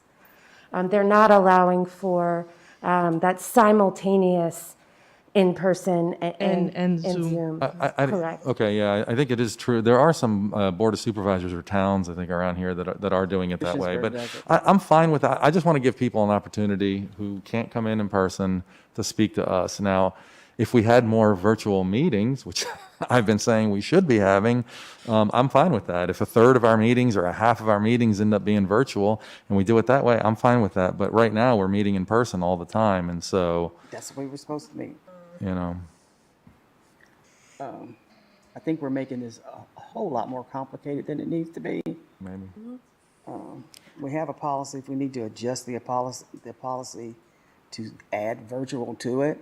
And at some point, we'll be able to make that smooth transition between someone coming virtual, doing alternating so we can get things set up. I think that's a great starting point. Yeah, it sounds like what we do in our classrooms every day. And we can go to the next issue that we need to address around it. Well, you know, my understanding is it's not that easy technology-wise to be able to do that. It's not just adding a word Zoom on the policy is going to make the Zoom work right away, all right? You know, I mean, I am not a technology person, but we are already having difficult time. Even as we speak, today we had to, start 5 minutes late because the video wasn't on the other side. But that's just a part of it. That's just like all of our teachers and everybody else learning how to do what they have to do differently. So with our public address, we're going to figure out how we do it differently. So we know we need to change the policy to add virtual or Zoom, however the wording is going to be. And then we'll work through the issues around how we make that work. And then we go to the next issue on the agenda to say, okay, is it a 24-hour advance they have to give? What? I think, I think we Or could, out of what is not that hard. I mean, we can make it work within our current limitations, in terms of time and that kind of thing. So is that the consensus of the board? But I want to know, is there a consensus for us to put together a policy that we can bring to you to allow this? That's the question. I'm a yes. I'm a yes. 2 yes there. Ms. Franklin, 3 yes. Any other board members?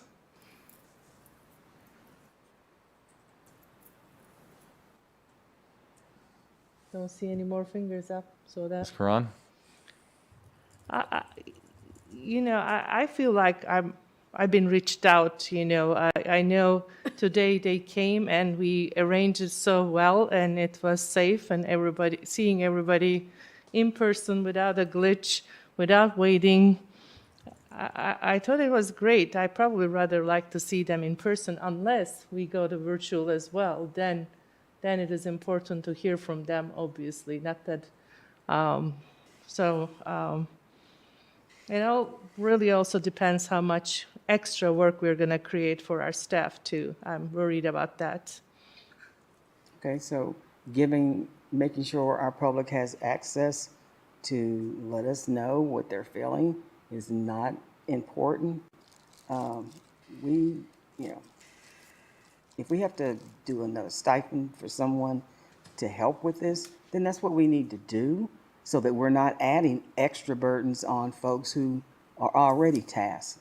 I don't want to do that. All right. But I believe we need to figure out how we make sure that we are giving everybody who wants to come before this board the opportunity to do it, whether it be in person or not. Because there may be people who, especially in this situation, do not want to come here in person.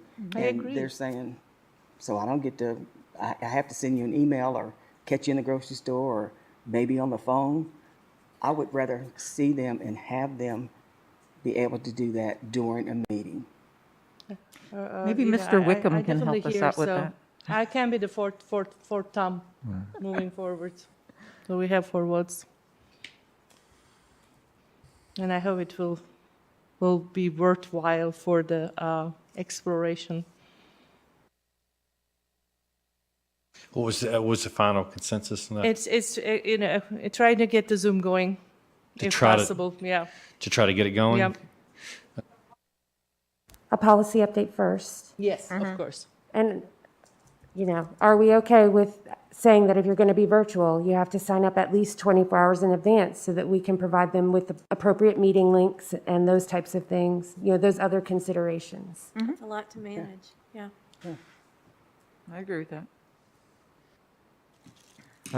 Yeah, I don't even know, I mean, I'm fine with, if, you know, if the technology people or whoever came back and said it takes 48 hours, I'd be okay with that. If they came back and say this is a smooth running operation, now we can do it in 2 hours. You know, I don't know that we have to say it, but I guess I'd like to give you guys the leeway for whatever time you need within reason. At least 24. Okay. Yeah. Well, and I might be wrong, but I hear Ms. Drake saying that this is going to be hard on her as well. And Nope. that concerns me. She has her plate full. And I think we need Yeah, to thank her and give her the same courtesy that we give other people in not wanting to, you know, overload their plate. And from what I'm hearing from her is it's going to be difficult. She's in so many words saying that. We're asking the staff to investigate how it would be done. We're not saying that Mrs. Drake has to Fine, do as long it. as we can keep that in mind, but Yeah. it sounds like to me that this could be a difficult task.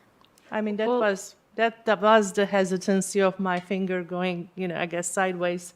It's not like I don't want public participation, and we definitely heard from public in person, in emails, and I replied all 200 and some of them. So it's not like I'm not wanting to be connected with the citizens, but I'm really worried that that's going to be additional burden. But Can we at least We look into have it? put an Just look into it. additional burden on every teacher in this school system. We have asked them to teach hybrid classes.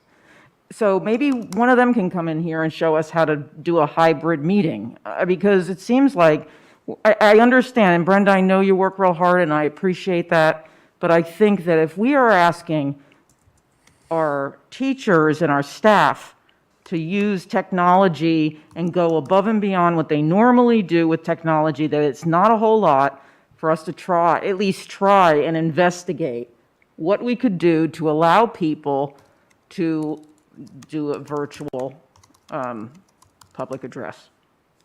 I can't believe we're sitting here having this argument. If I was a teacher sitting at home right now, I'd be like, are you nuts? And so we are all okay to investigate, all right? We got 4 fingers for that. Yeah.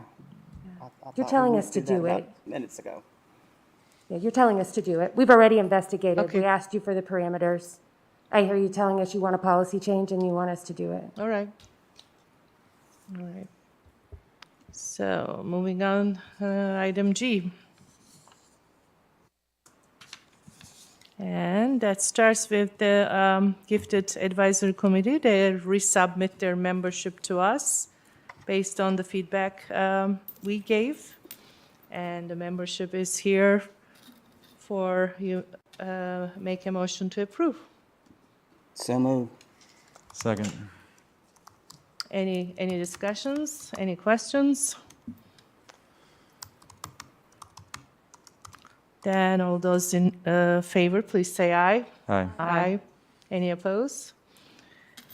At this time, I just want to make a point that because the Gifted Advisory Committee is planning on meeting before we convene again in January, and they don't have a working bylaws, I would recommend that we advise Ms. Whitaker to provide them bylaws with. I motion that we direct the deputy superintendent to draft a set of bylaws for the Gifted Advisory Committee to follow. The committee is on hold until the bylaws can be approved by the school board.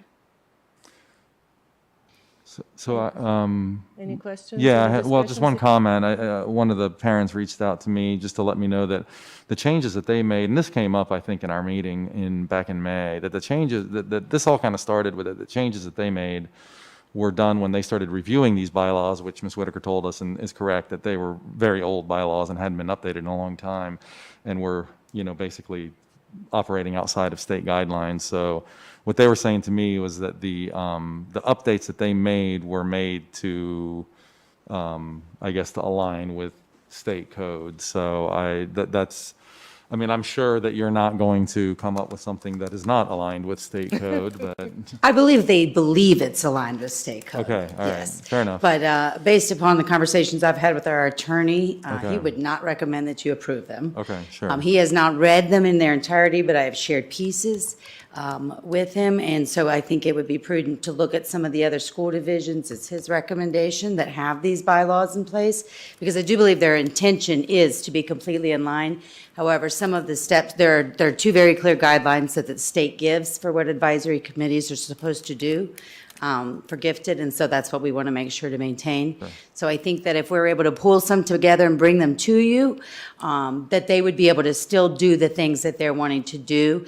I just think it's the wording that needs to be corrected. And we need a starting point too, right? And we need to get Yeah. them going, yeah, because Yeah. otherwise I Yeah. think Don't it would wanna be hold coming, on to. Yeah. they want to work, and so I think it would be good for us to just help them. And I will certainly reach out to them and share with them what I'm going to present to you all and all of those things. Thank you. Thank you. Any other questions? I'm sorry, did I get a second on that? Oh, did we get a second? I know you mentioned. Oh, I'll second. Okay, thank you. Thank you. And any other questions? Can we say all those in favor, please say aye? Aye. Any opposed?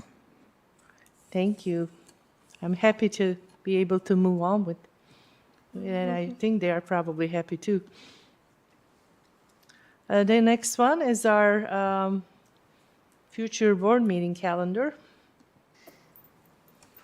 And we're gonna, I think, approve this in January at the reorganization meeting time. And this is just a draft calendar for your information. So VSBA conferences, those aren't board meetings. So why would we have them on our calendar? I think at one point I think proposed that so that the board members will be aware that that they will be able to put on their calendar, and if they're willing to, they will attend. Obviously, still some of them are virtual, so it's just the information.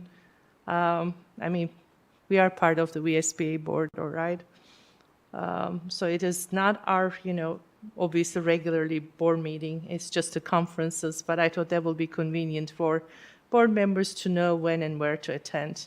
So that's the reason. I think we did that maybe last year or the year before. I can't remember, but recently we did it. I don't remember seeing it like this before. I think it was last year. At least last year it was like that. I don't know how back we are going, but I don't recall that. So, yeah, it's nice to have those dates to be able to look back at.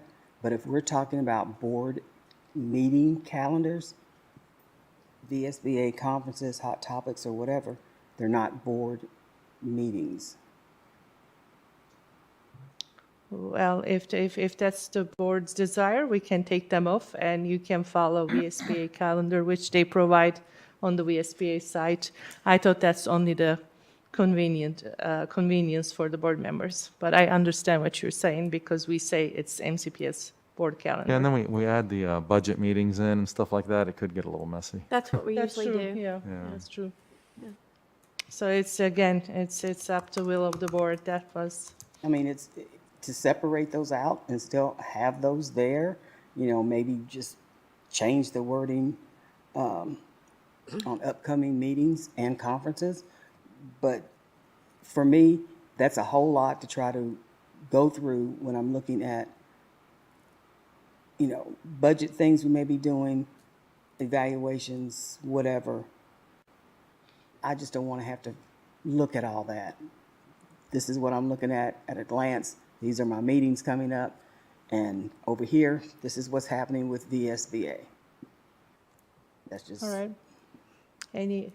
Anybody else wants to separate it or list it in a different calendar? I would prefer that, but, All right, we'll look into it. I mean, this is information right now anyway, so we Okay. can look into that before January, before we approve. All right, moving on, unfinished business. Board members, any unfinished matters that you would like to bring forward? Yes. So we went through 2 development sessions related to implicit bias, and I believe we still have a lot more work to do. I believe we have folks who are here in our community that would be able to lead us through some professional development around these issues that would actually be more meaningful than what we have done. So I would say we need to look at our calendar and have Ms. Diggs arrange for us to be able to truly have some good conversation, so that when we are implementing these things in our district, we truly as a board understand why, because we will have gone through something that helps us understand about our biases and how that affects how we educate our children and treat our employees and each other. Any other board member comments? Yeah, so this has been weighing on my mind since, we had this summer, I think that we definitely heard from our community on this topic, and it's definitely not something that, I want to be, silent about, or that I want to just back burner or something, but we have been, I think, waiting for the results of the I keep wanting to say the 6-year plan, but it's the strategic plan. Thank you. The strategic plan that we just went through, and I would. It would be good, I think, to have some conversation. I don't know the best way to do it. I think the training that we had, I think, was maybe good, like kind of introductory training or something, but I agree with Ms. Franklin. I think if we're going to be making some tough decisions at some point with resources and things like that on the best way to move forward on some of these issues, and I think it would be a good idea to have a discussion. But so I'm willing to do it. Any other board members? I would agree with Penny, and I think that I'd like to see really meaningful training, not something that I think what we did not delve into some of the really meaty topics. And I think we really do need to continue focusing on that. We need to really get outside our comfort zones. I think we have to then direct if there are enough board members willing to continue. And I mean, I'm always willing to, talk about, but we have to kind of give the guidance to the administration what kind of discussion we want, what format we want, or when we want moving forward. I had mixed feelings with the training too. I think I liked the second one, more than the first one, I think. And I think my issue has been more than anything is I think I like to be together on the same, setup instead of, I think, Zoom. I feel more disconnected, I think, on the Zoom discussions, but that's besides, besides the point, I suppose. But so I guess we have to give a direction what we want exactly Ms. Diggs to find for us. I think Mrs. Diggs knows what we need. It's a matter of us making the commitment and setting the time and the date and do it. All right. So if everybody is willing to, we are looking into the new year, I'm assuming, all right, the next year? I don't have any more time this month, no. All right, we will look into that. I wrote that down. Any other unfinished business? So can we put that on the next agenda to? January agenda? Because next meeting is the Dates. VSBA development we have next week, so. Yeah, to look at dates, the January. The January one, yeah. Goonan, I have a couple things, but I don't know if they're unfinished business or new business. I'm never quite sure how those are defined. If we talked about it before, it's old. Well, I guess we've talked about it before, but I don't know if we've talked about the need to talk about it. That makes no sense. In my conversations over the last several days at schools, one of the things I walked away with was that the numbers in the schools, the case numbers, do not jive with what people in the schools are saying is really happening. And to a point, I mean, they're really concerned that we're making judgment calls on statistics that are incorrect. And so I think that's something we need to address. I think that if we are supposed to be transparent with the community, then we need to be telling them, giving them information that's accurate. Or, I mean, I'm hearing there's no contact tracing going on. I'm hearing that there's cases in the school that aren't even being reported, that there's, teachers who have had COVID and students who have, and you get the sense that there's a whole lot more going on in the schools than what we are privy to. Now, I don't know. Penny, did you see that when you went to schools? Because I mean, granted, I went to 3 schools and they were in my district, so I don't know. Yeah. So let me just give an example. So you have a child who has been sent to school, and then there's a phone call from a parent who says, I just got test results and I'm positive. And that child has been in the building for days, right? Which means that exposure is basically to everybody who's in that classroom. And yeah, I know you're gonna say, but that child was over here and this child was over here. Well, at some point, them kids they're mixing, right? So, and again, as Sue said, they know this person has tested positive, or they've been exposed at a level that they should have been quarantined and they're not. And this is just not in our buildings. This is everywhere. I'm dealing with it at work, where people are coming to work. They are sick. They come anyway. They know they've been exposed. And I believe there's one case where someone was even tested and then they came on to work with symptoms. So we don't have a lot of control over what may be happening, like in that situation with a child coming to school and the parents calling and saying, well, I just got my test results, right? Because as I said in the very beginning of this, there are people who have to work, and they're gonna come to work. They're gonna send their kids to school, and just push it as far as they can because they're trying to survive or do the best that they can. So it's those types of situations and others where people just don't feel they're getting the true information. And sometimes that can be just because we're uncomfortable and we're just not trusting. And other times it can be because something just fell through the cracks. And where we're hearing now that the tracking, tracing, because there's so much going on, we're depending on the public to do it, and not necessarily have the health departments and our task force folks being able to do this, because they're just trying to keep up with everything they have with the testing. That's a huge concern. Yeah, and it's not just the teachers, that's what it's you're the hearing. nurses too are saying the same thing. There's a lot of concern.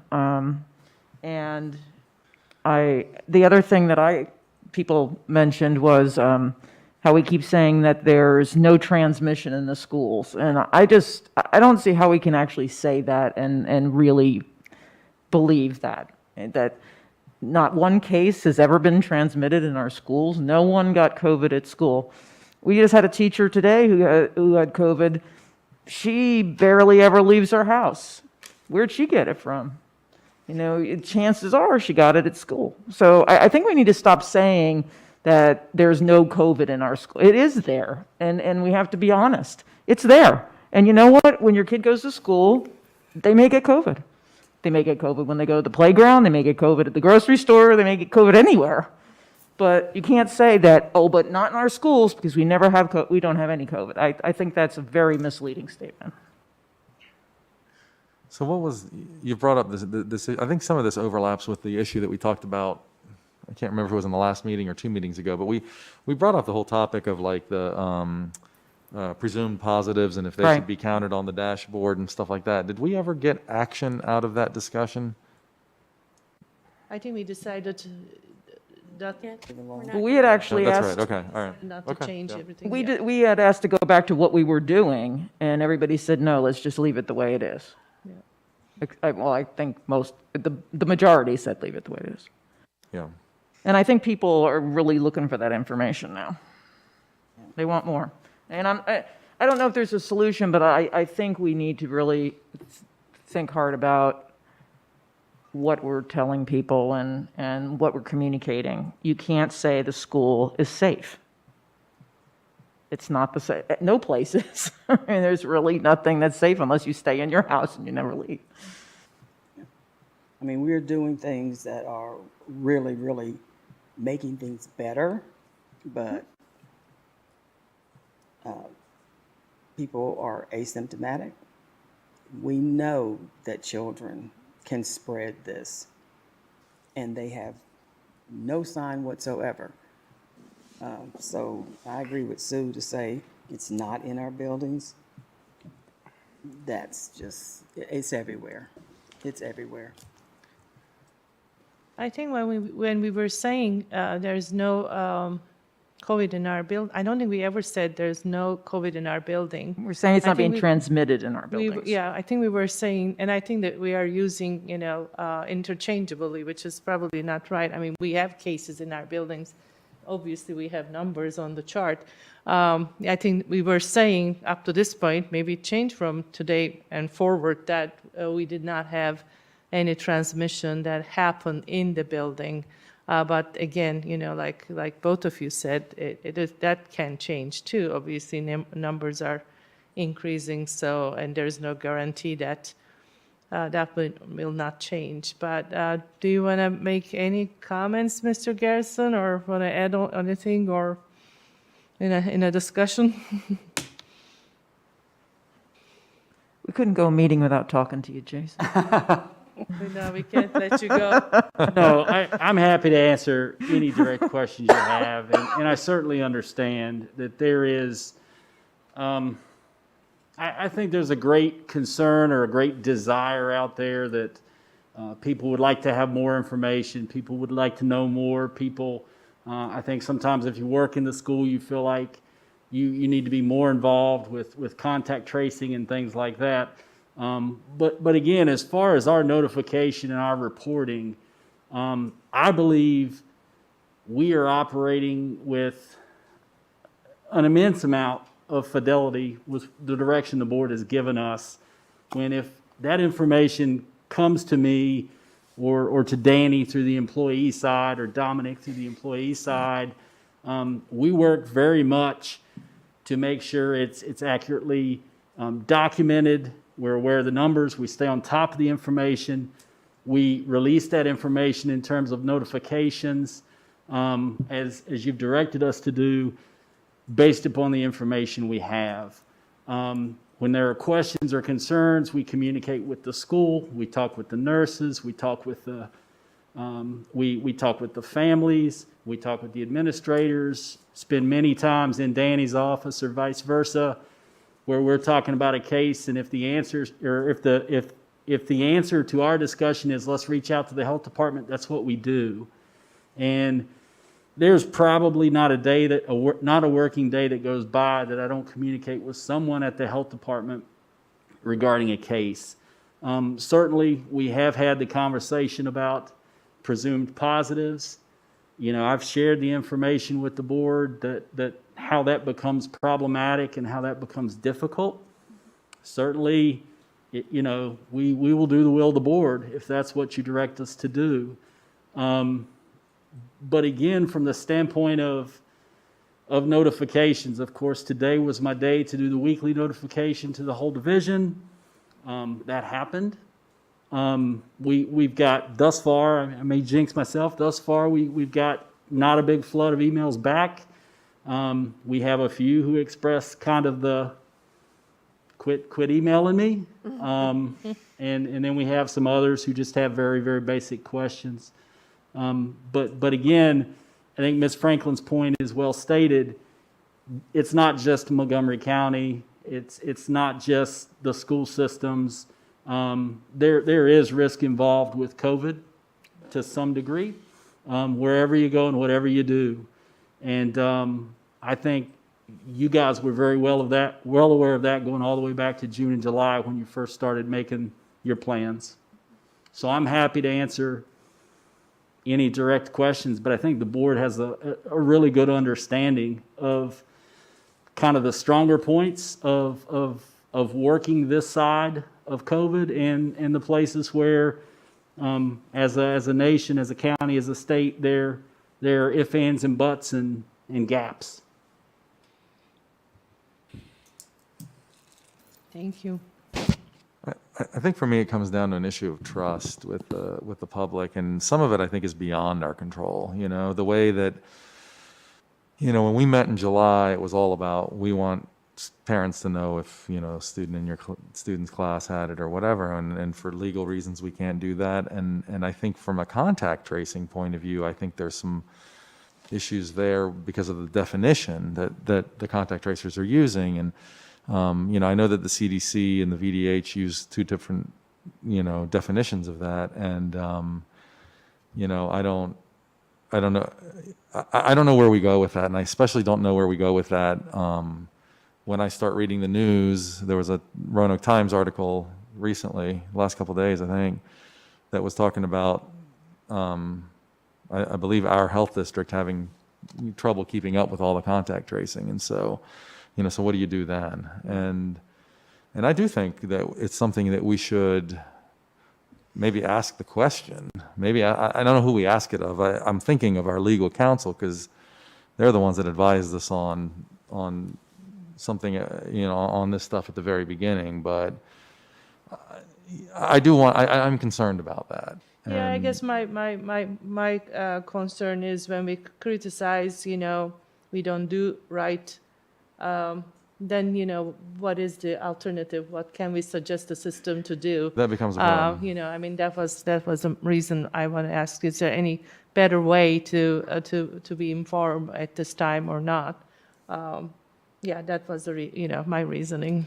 So can we suggest anything else that can be done that some other divisions doing or some other health districts doing?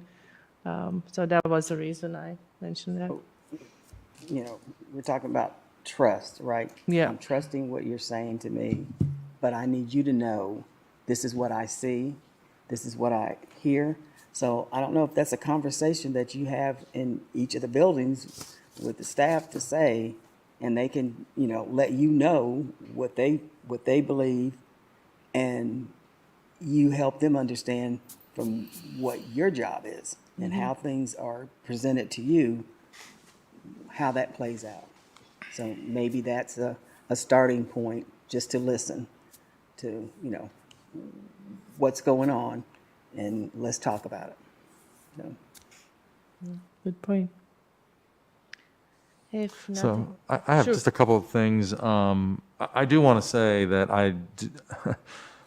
piggybacking on this trust issue, and we were talking about the difficulty that Danny's having, attracting workers to come into our buildings, and this is becoming a bigger and bigger problem. I think as we see cases rise in the community, it's going to be a problem. And so, we don't operate in a bubble. I do think we've had several teachers, parents, even I have anyway, people reaching out saying, I think we had a speaker today too, we need to think about dialing things back when we come back from winter break. And I understand the flip side of that. The flip side of that is that there actually are teachers that are saying, don't change anything, keep it all the same. To me, the whole, the whole system we put in place was supposed to be able to be reactive. And over the last couple of weeks, we've been talking about planning for something which that will happen in a month and a half.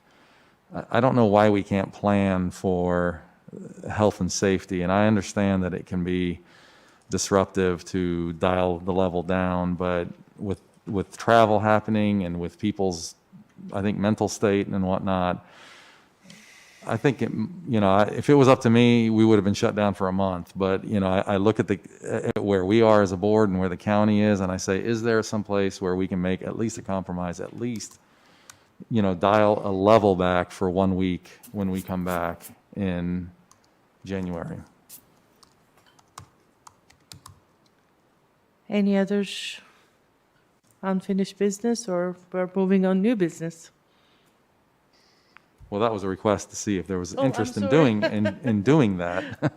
I did not follow that. So- I'm So sorry. are you saying, Mr. Chewbacca, that you believe we should shut down for a month? I'm sorry? Are you saying you think we should shut down for a month? I'm not saying, no, well, I was saying. Or if it was- shut down. no, Go fully remote for a month.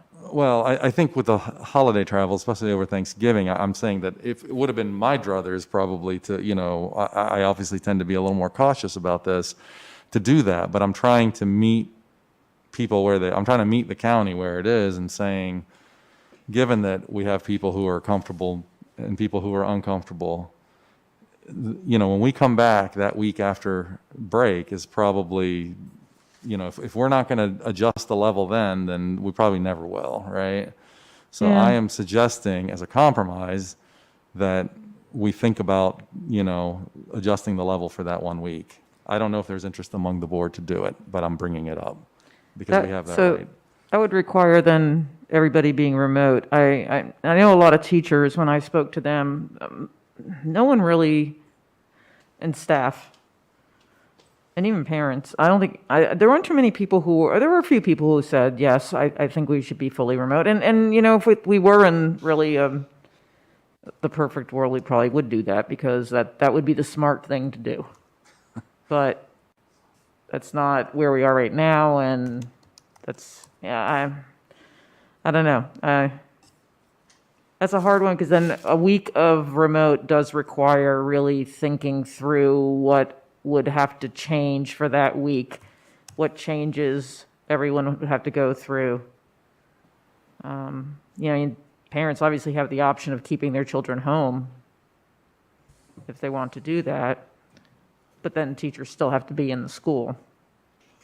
So, again, and I told folks in the buildings, I was prepared to say, let's shut it down till No, I February. heard you. They don't want change. Until I started talking to them, Yeah. and they're saying, just leave it. Leave Yeah, it that's alone. exactly what I'm finding. And again, too. hold that survey and hold that emails we received. They said keep it as is. All right, so probably that's not something we have If we get to to. the level, I'm sorry, Goodman. Yeah. But if we get to the level where we need to shut it down, then we're going to get that recommendation like we got before. That's right, We feel you need to shut it down. and that will be Then and there's no discussion on I that. surprised myself with saying that because I was in those buildings talking with folks, that's why I'm saying leave it. Yeah, leave it alone.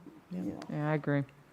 So the other thing I wanted to bring up, just under unfinished business, is just to say, in going through all of this, we had many people that basically said to us in those emails, you guys, thought long and hard about this, and the opening plan and all this stuff, just leave it the way it is. And, I think Dr. Meyer alluded to this earlier. I mean, some of the stuff we didn't know. We were making a best guess on it, but we have been fortunate. I think we really are doing a good job. But I do think that one of the things that came out of all of the comments that people made is that people are really thankful for the system that we have put in place, and it has survived for this half a year. And as far as I'm concerned, it sounds to me like people want it to just leave it in place for the whole year. So I think we would be remiss not to commend the Dr. Meyer and the central office staff and all the principals and other people who, and teachers too, who I'm sure gave feedback and input on this, to put together a plan when we were really just feeling around in the dark this summer.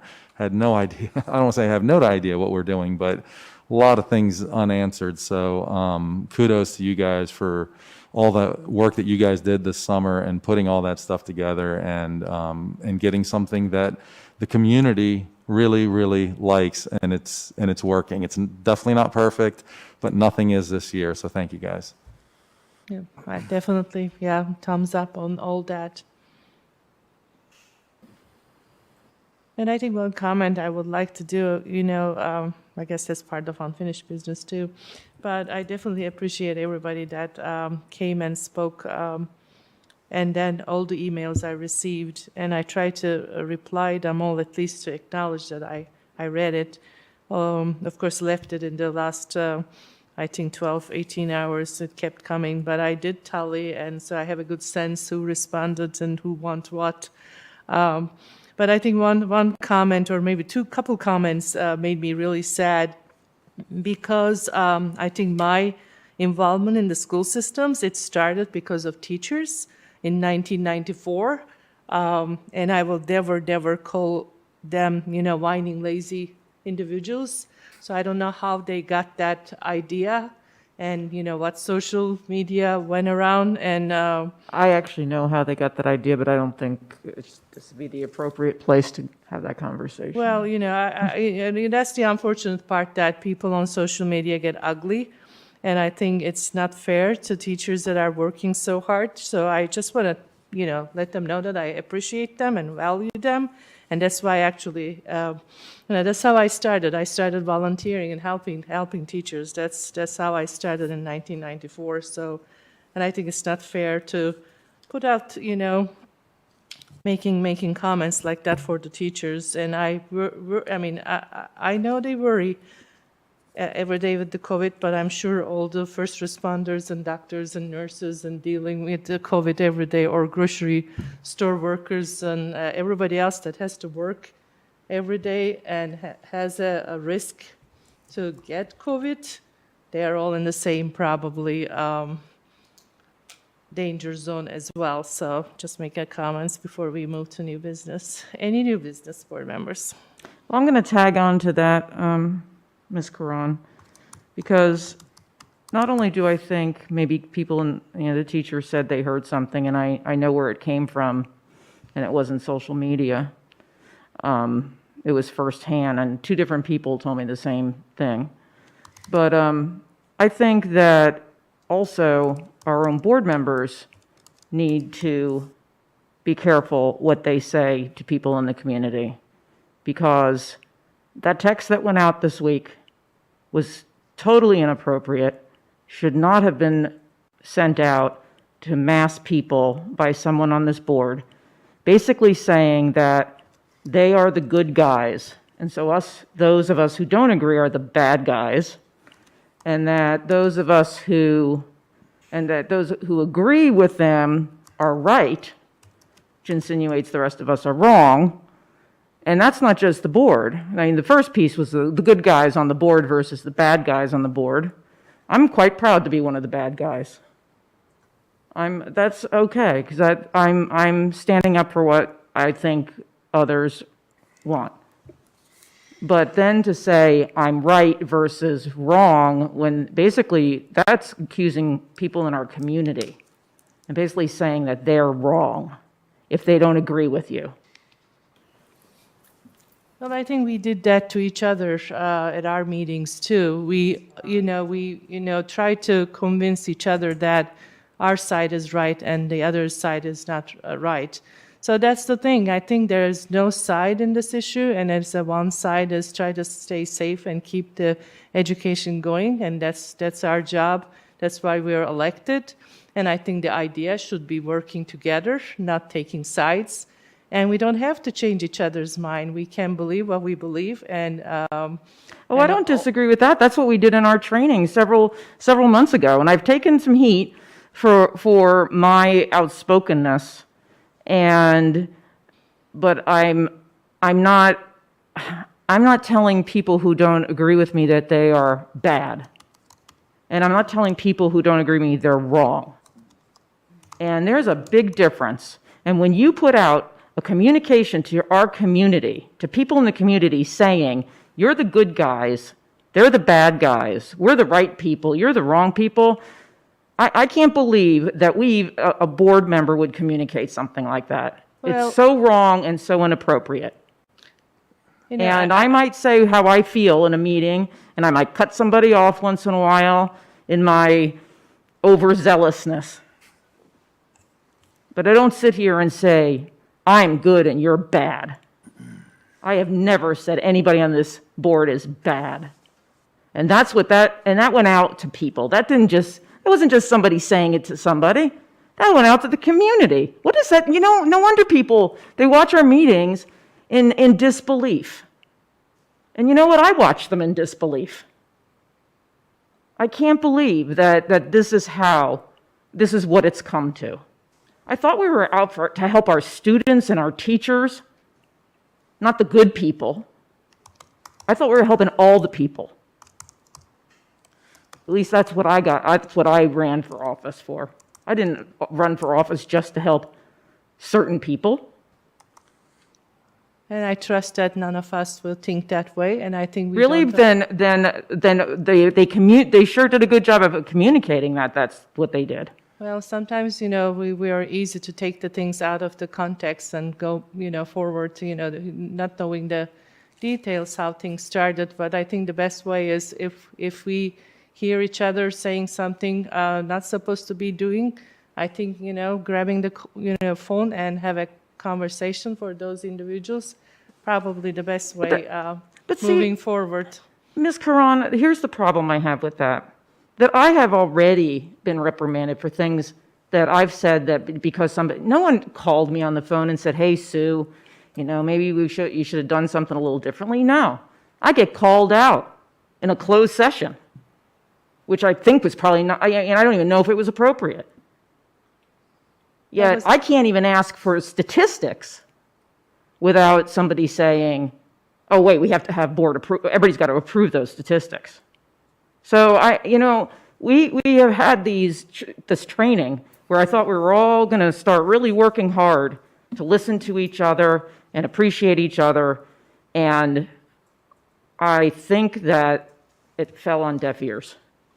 And that's what we're doing next week. And I don't see how we could even do that unless I think people really start really being honest with what they're thinking. It's going to be very difficult.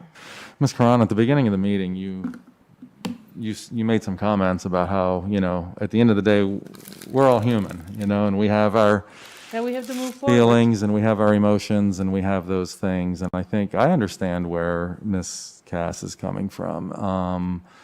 It's unfortunate when these types of things happen. I also understand, people can certainly be overzealous in wanting to get to a certain outcome and, politically or whatever.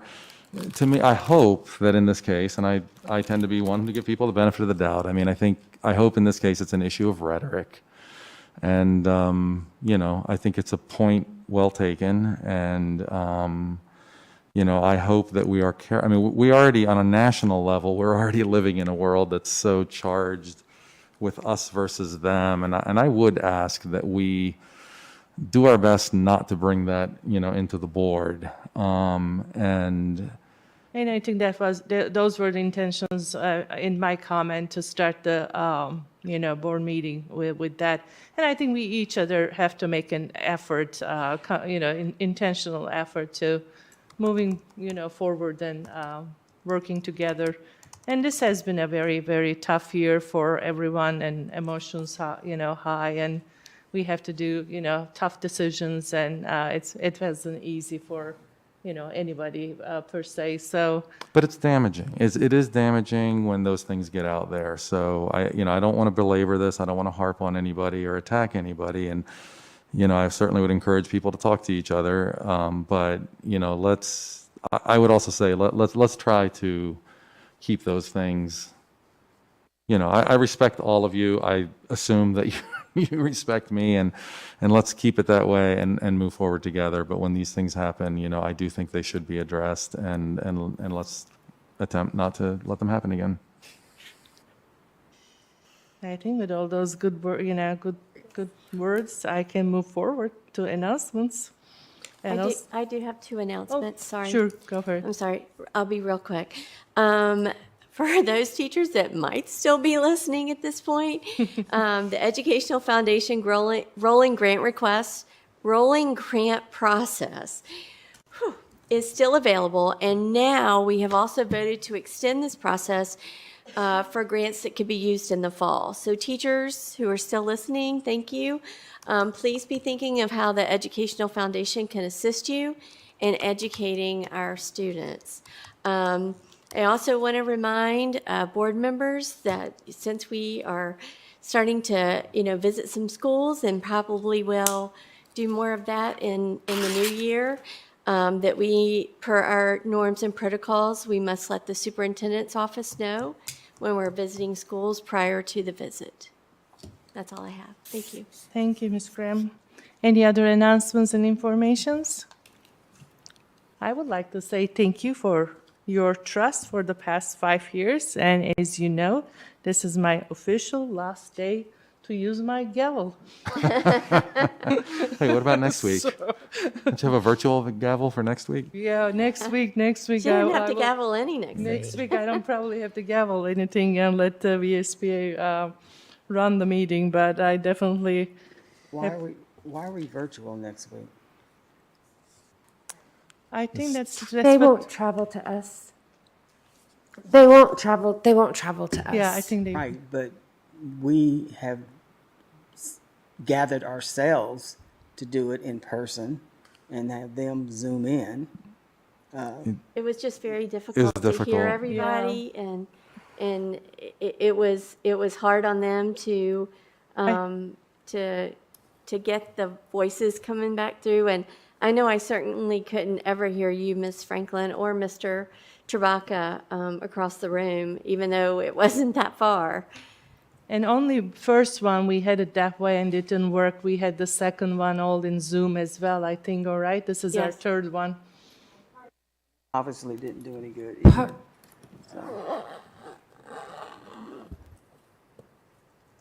And any other announcements, information? Not. Moving on, upcoming school board meetings. And as you see, 6 o'clock next Tuesday, and then January 5th, our first meeting. And if everybody's ready, we are ready to get in a closed session. Our next order of business, closed session. May I have a motion to go into closed session to discuss 2 personnel matters as authorized by Section 2.2-3711 of Code of Virginia. So moved. Second. Motion and second. All those in favor, please say aye. Aye. Any opposed? Now we're in closed session.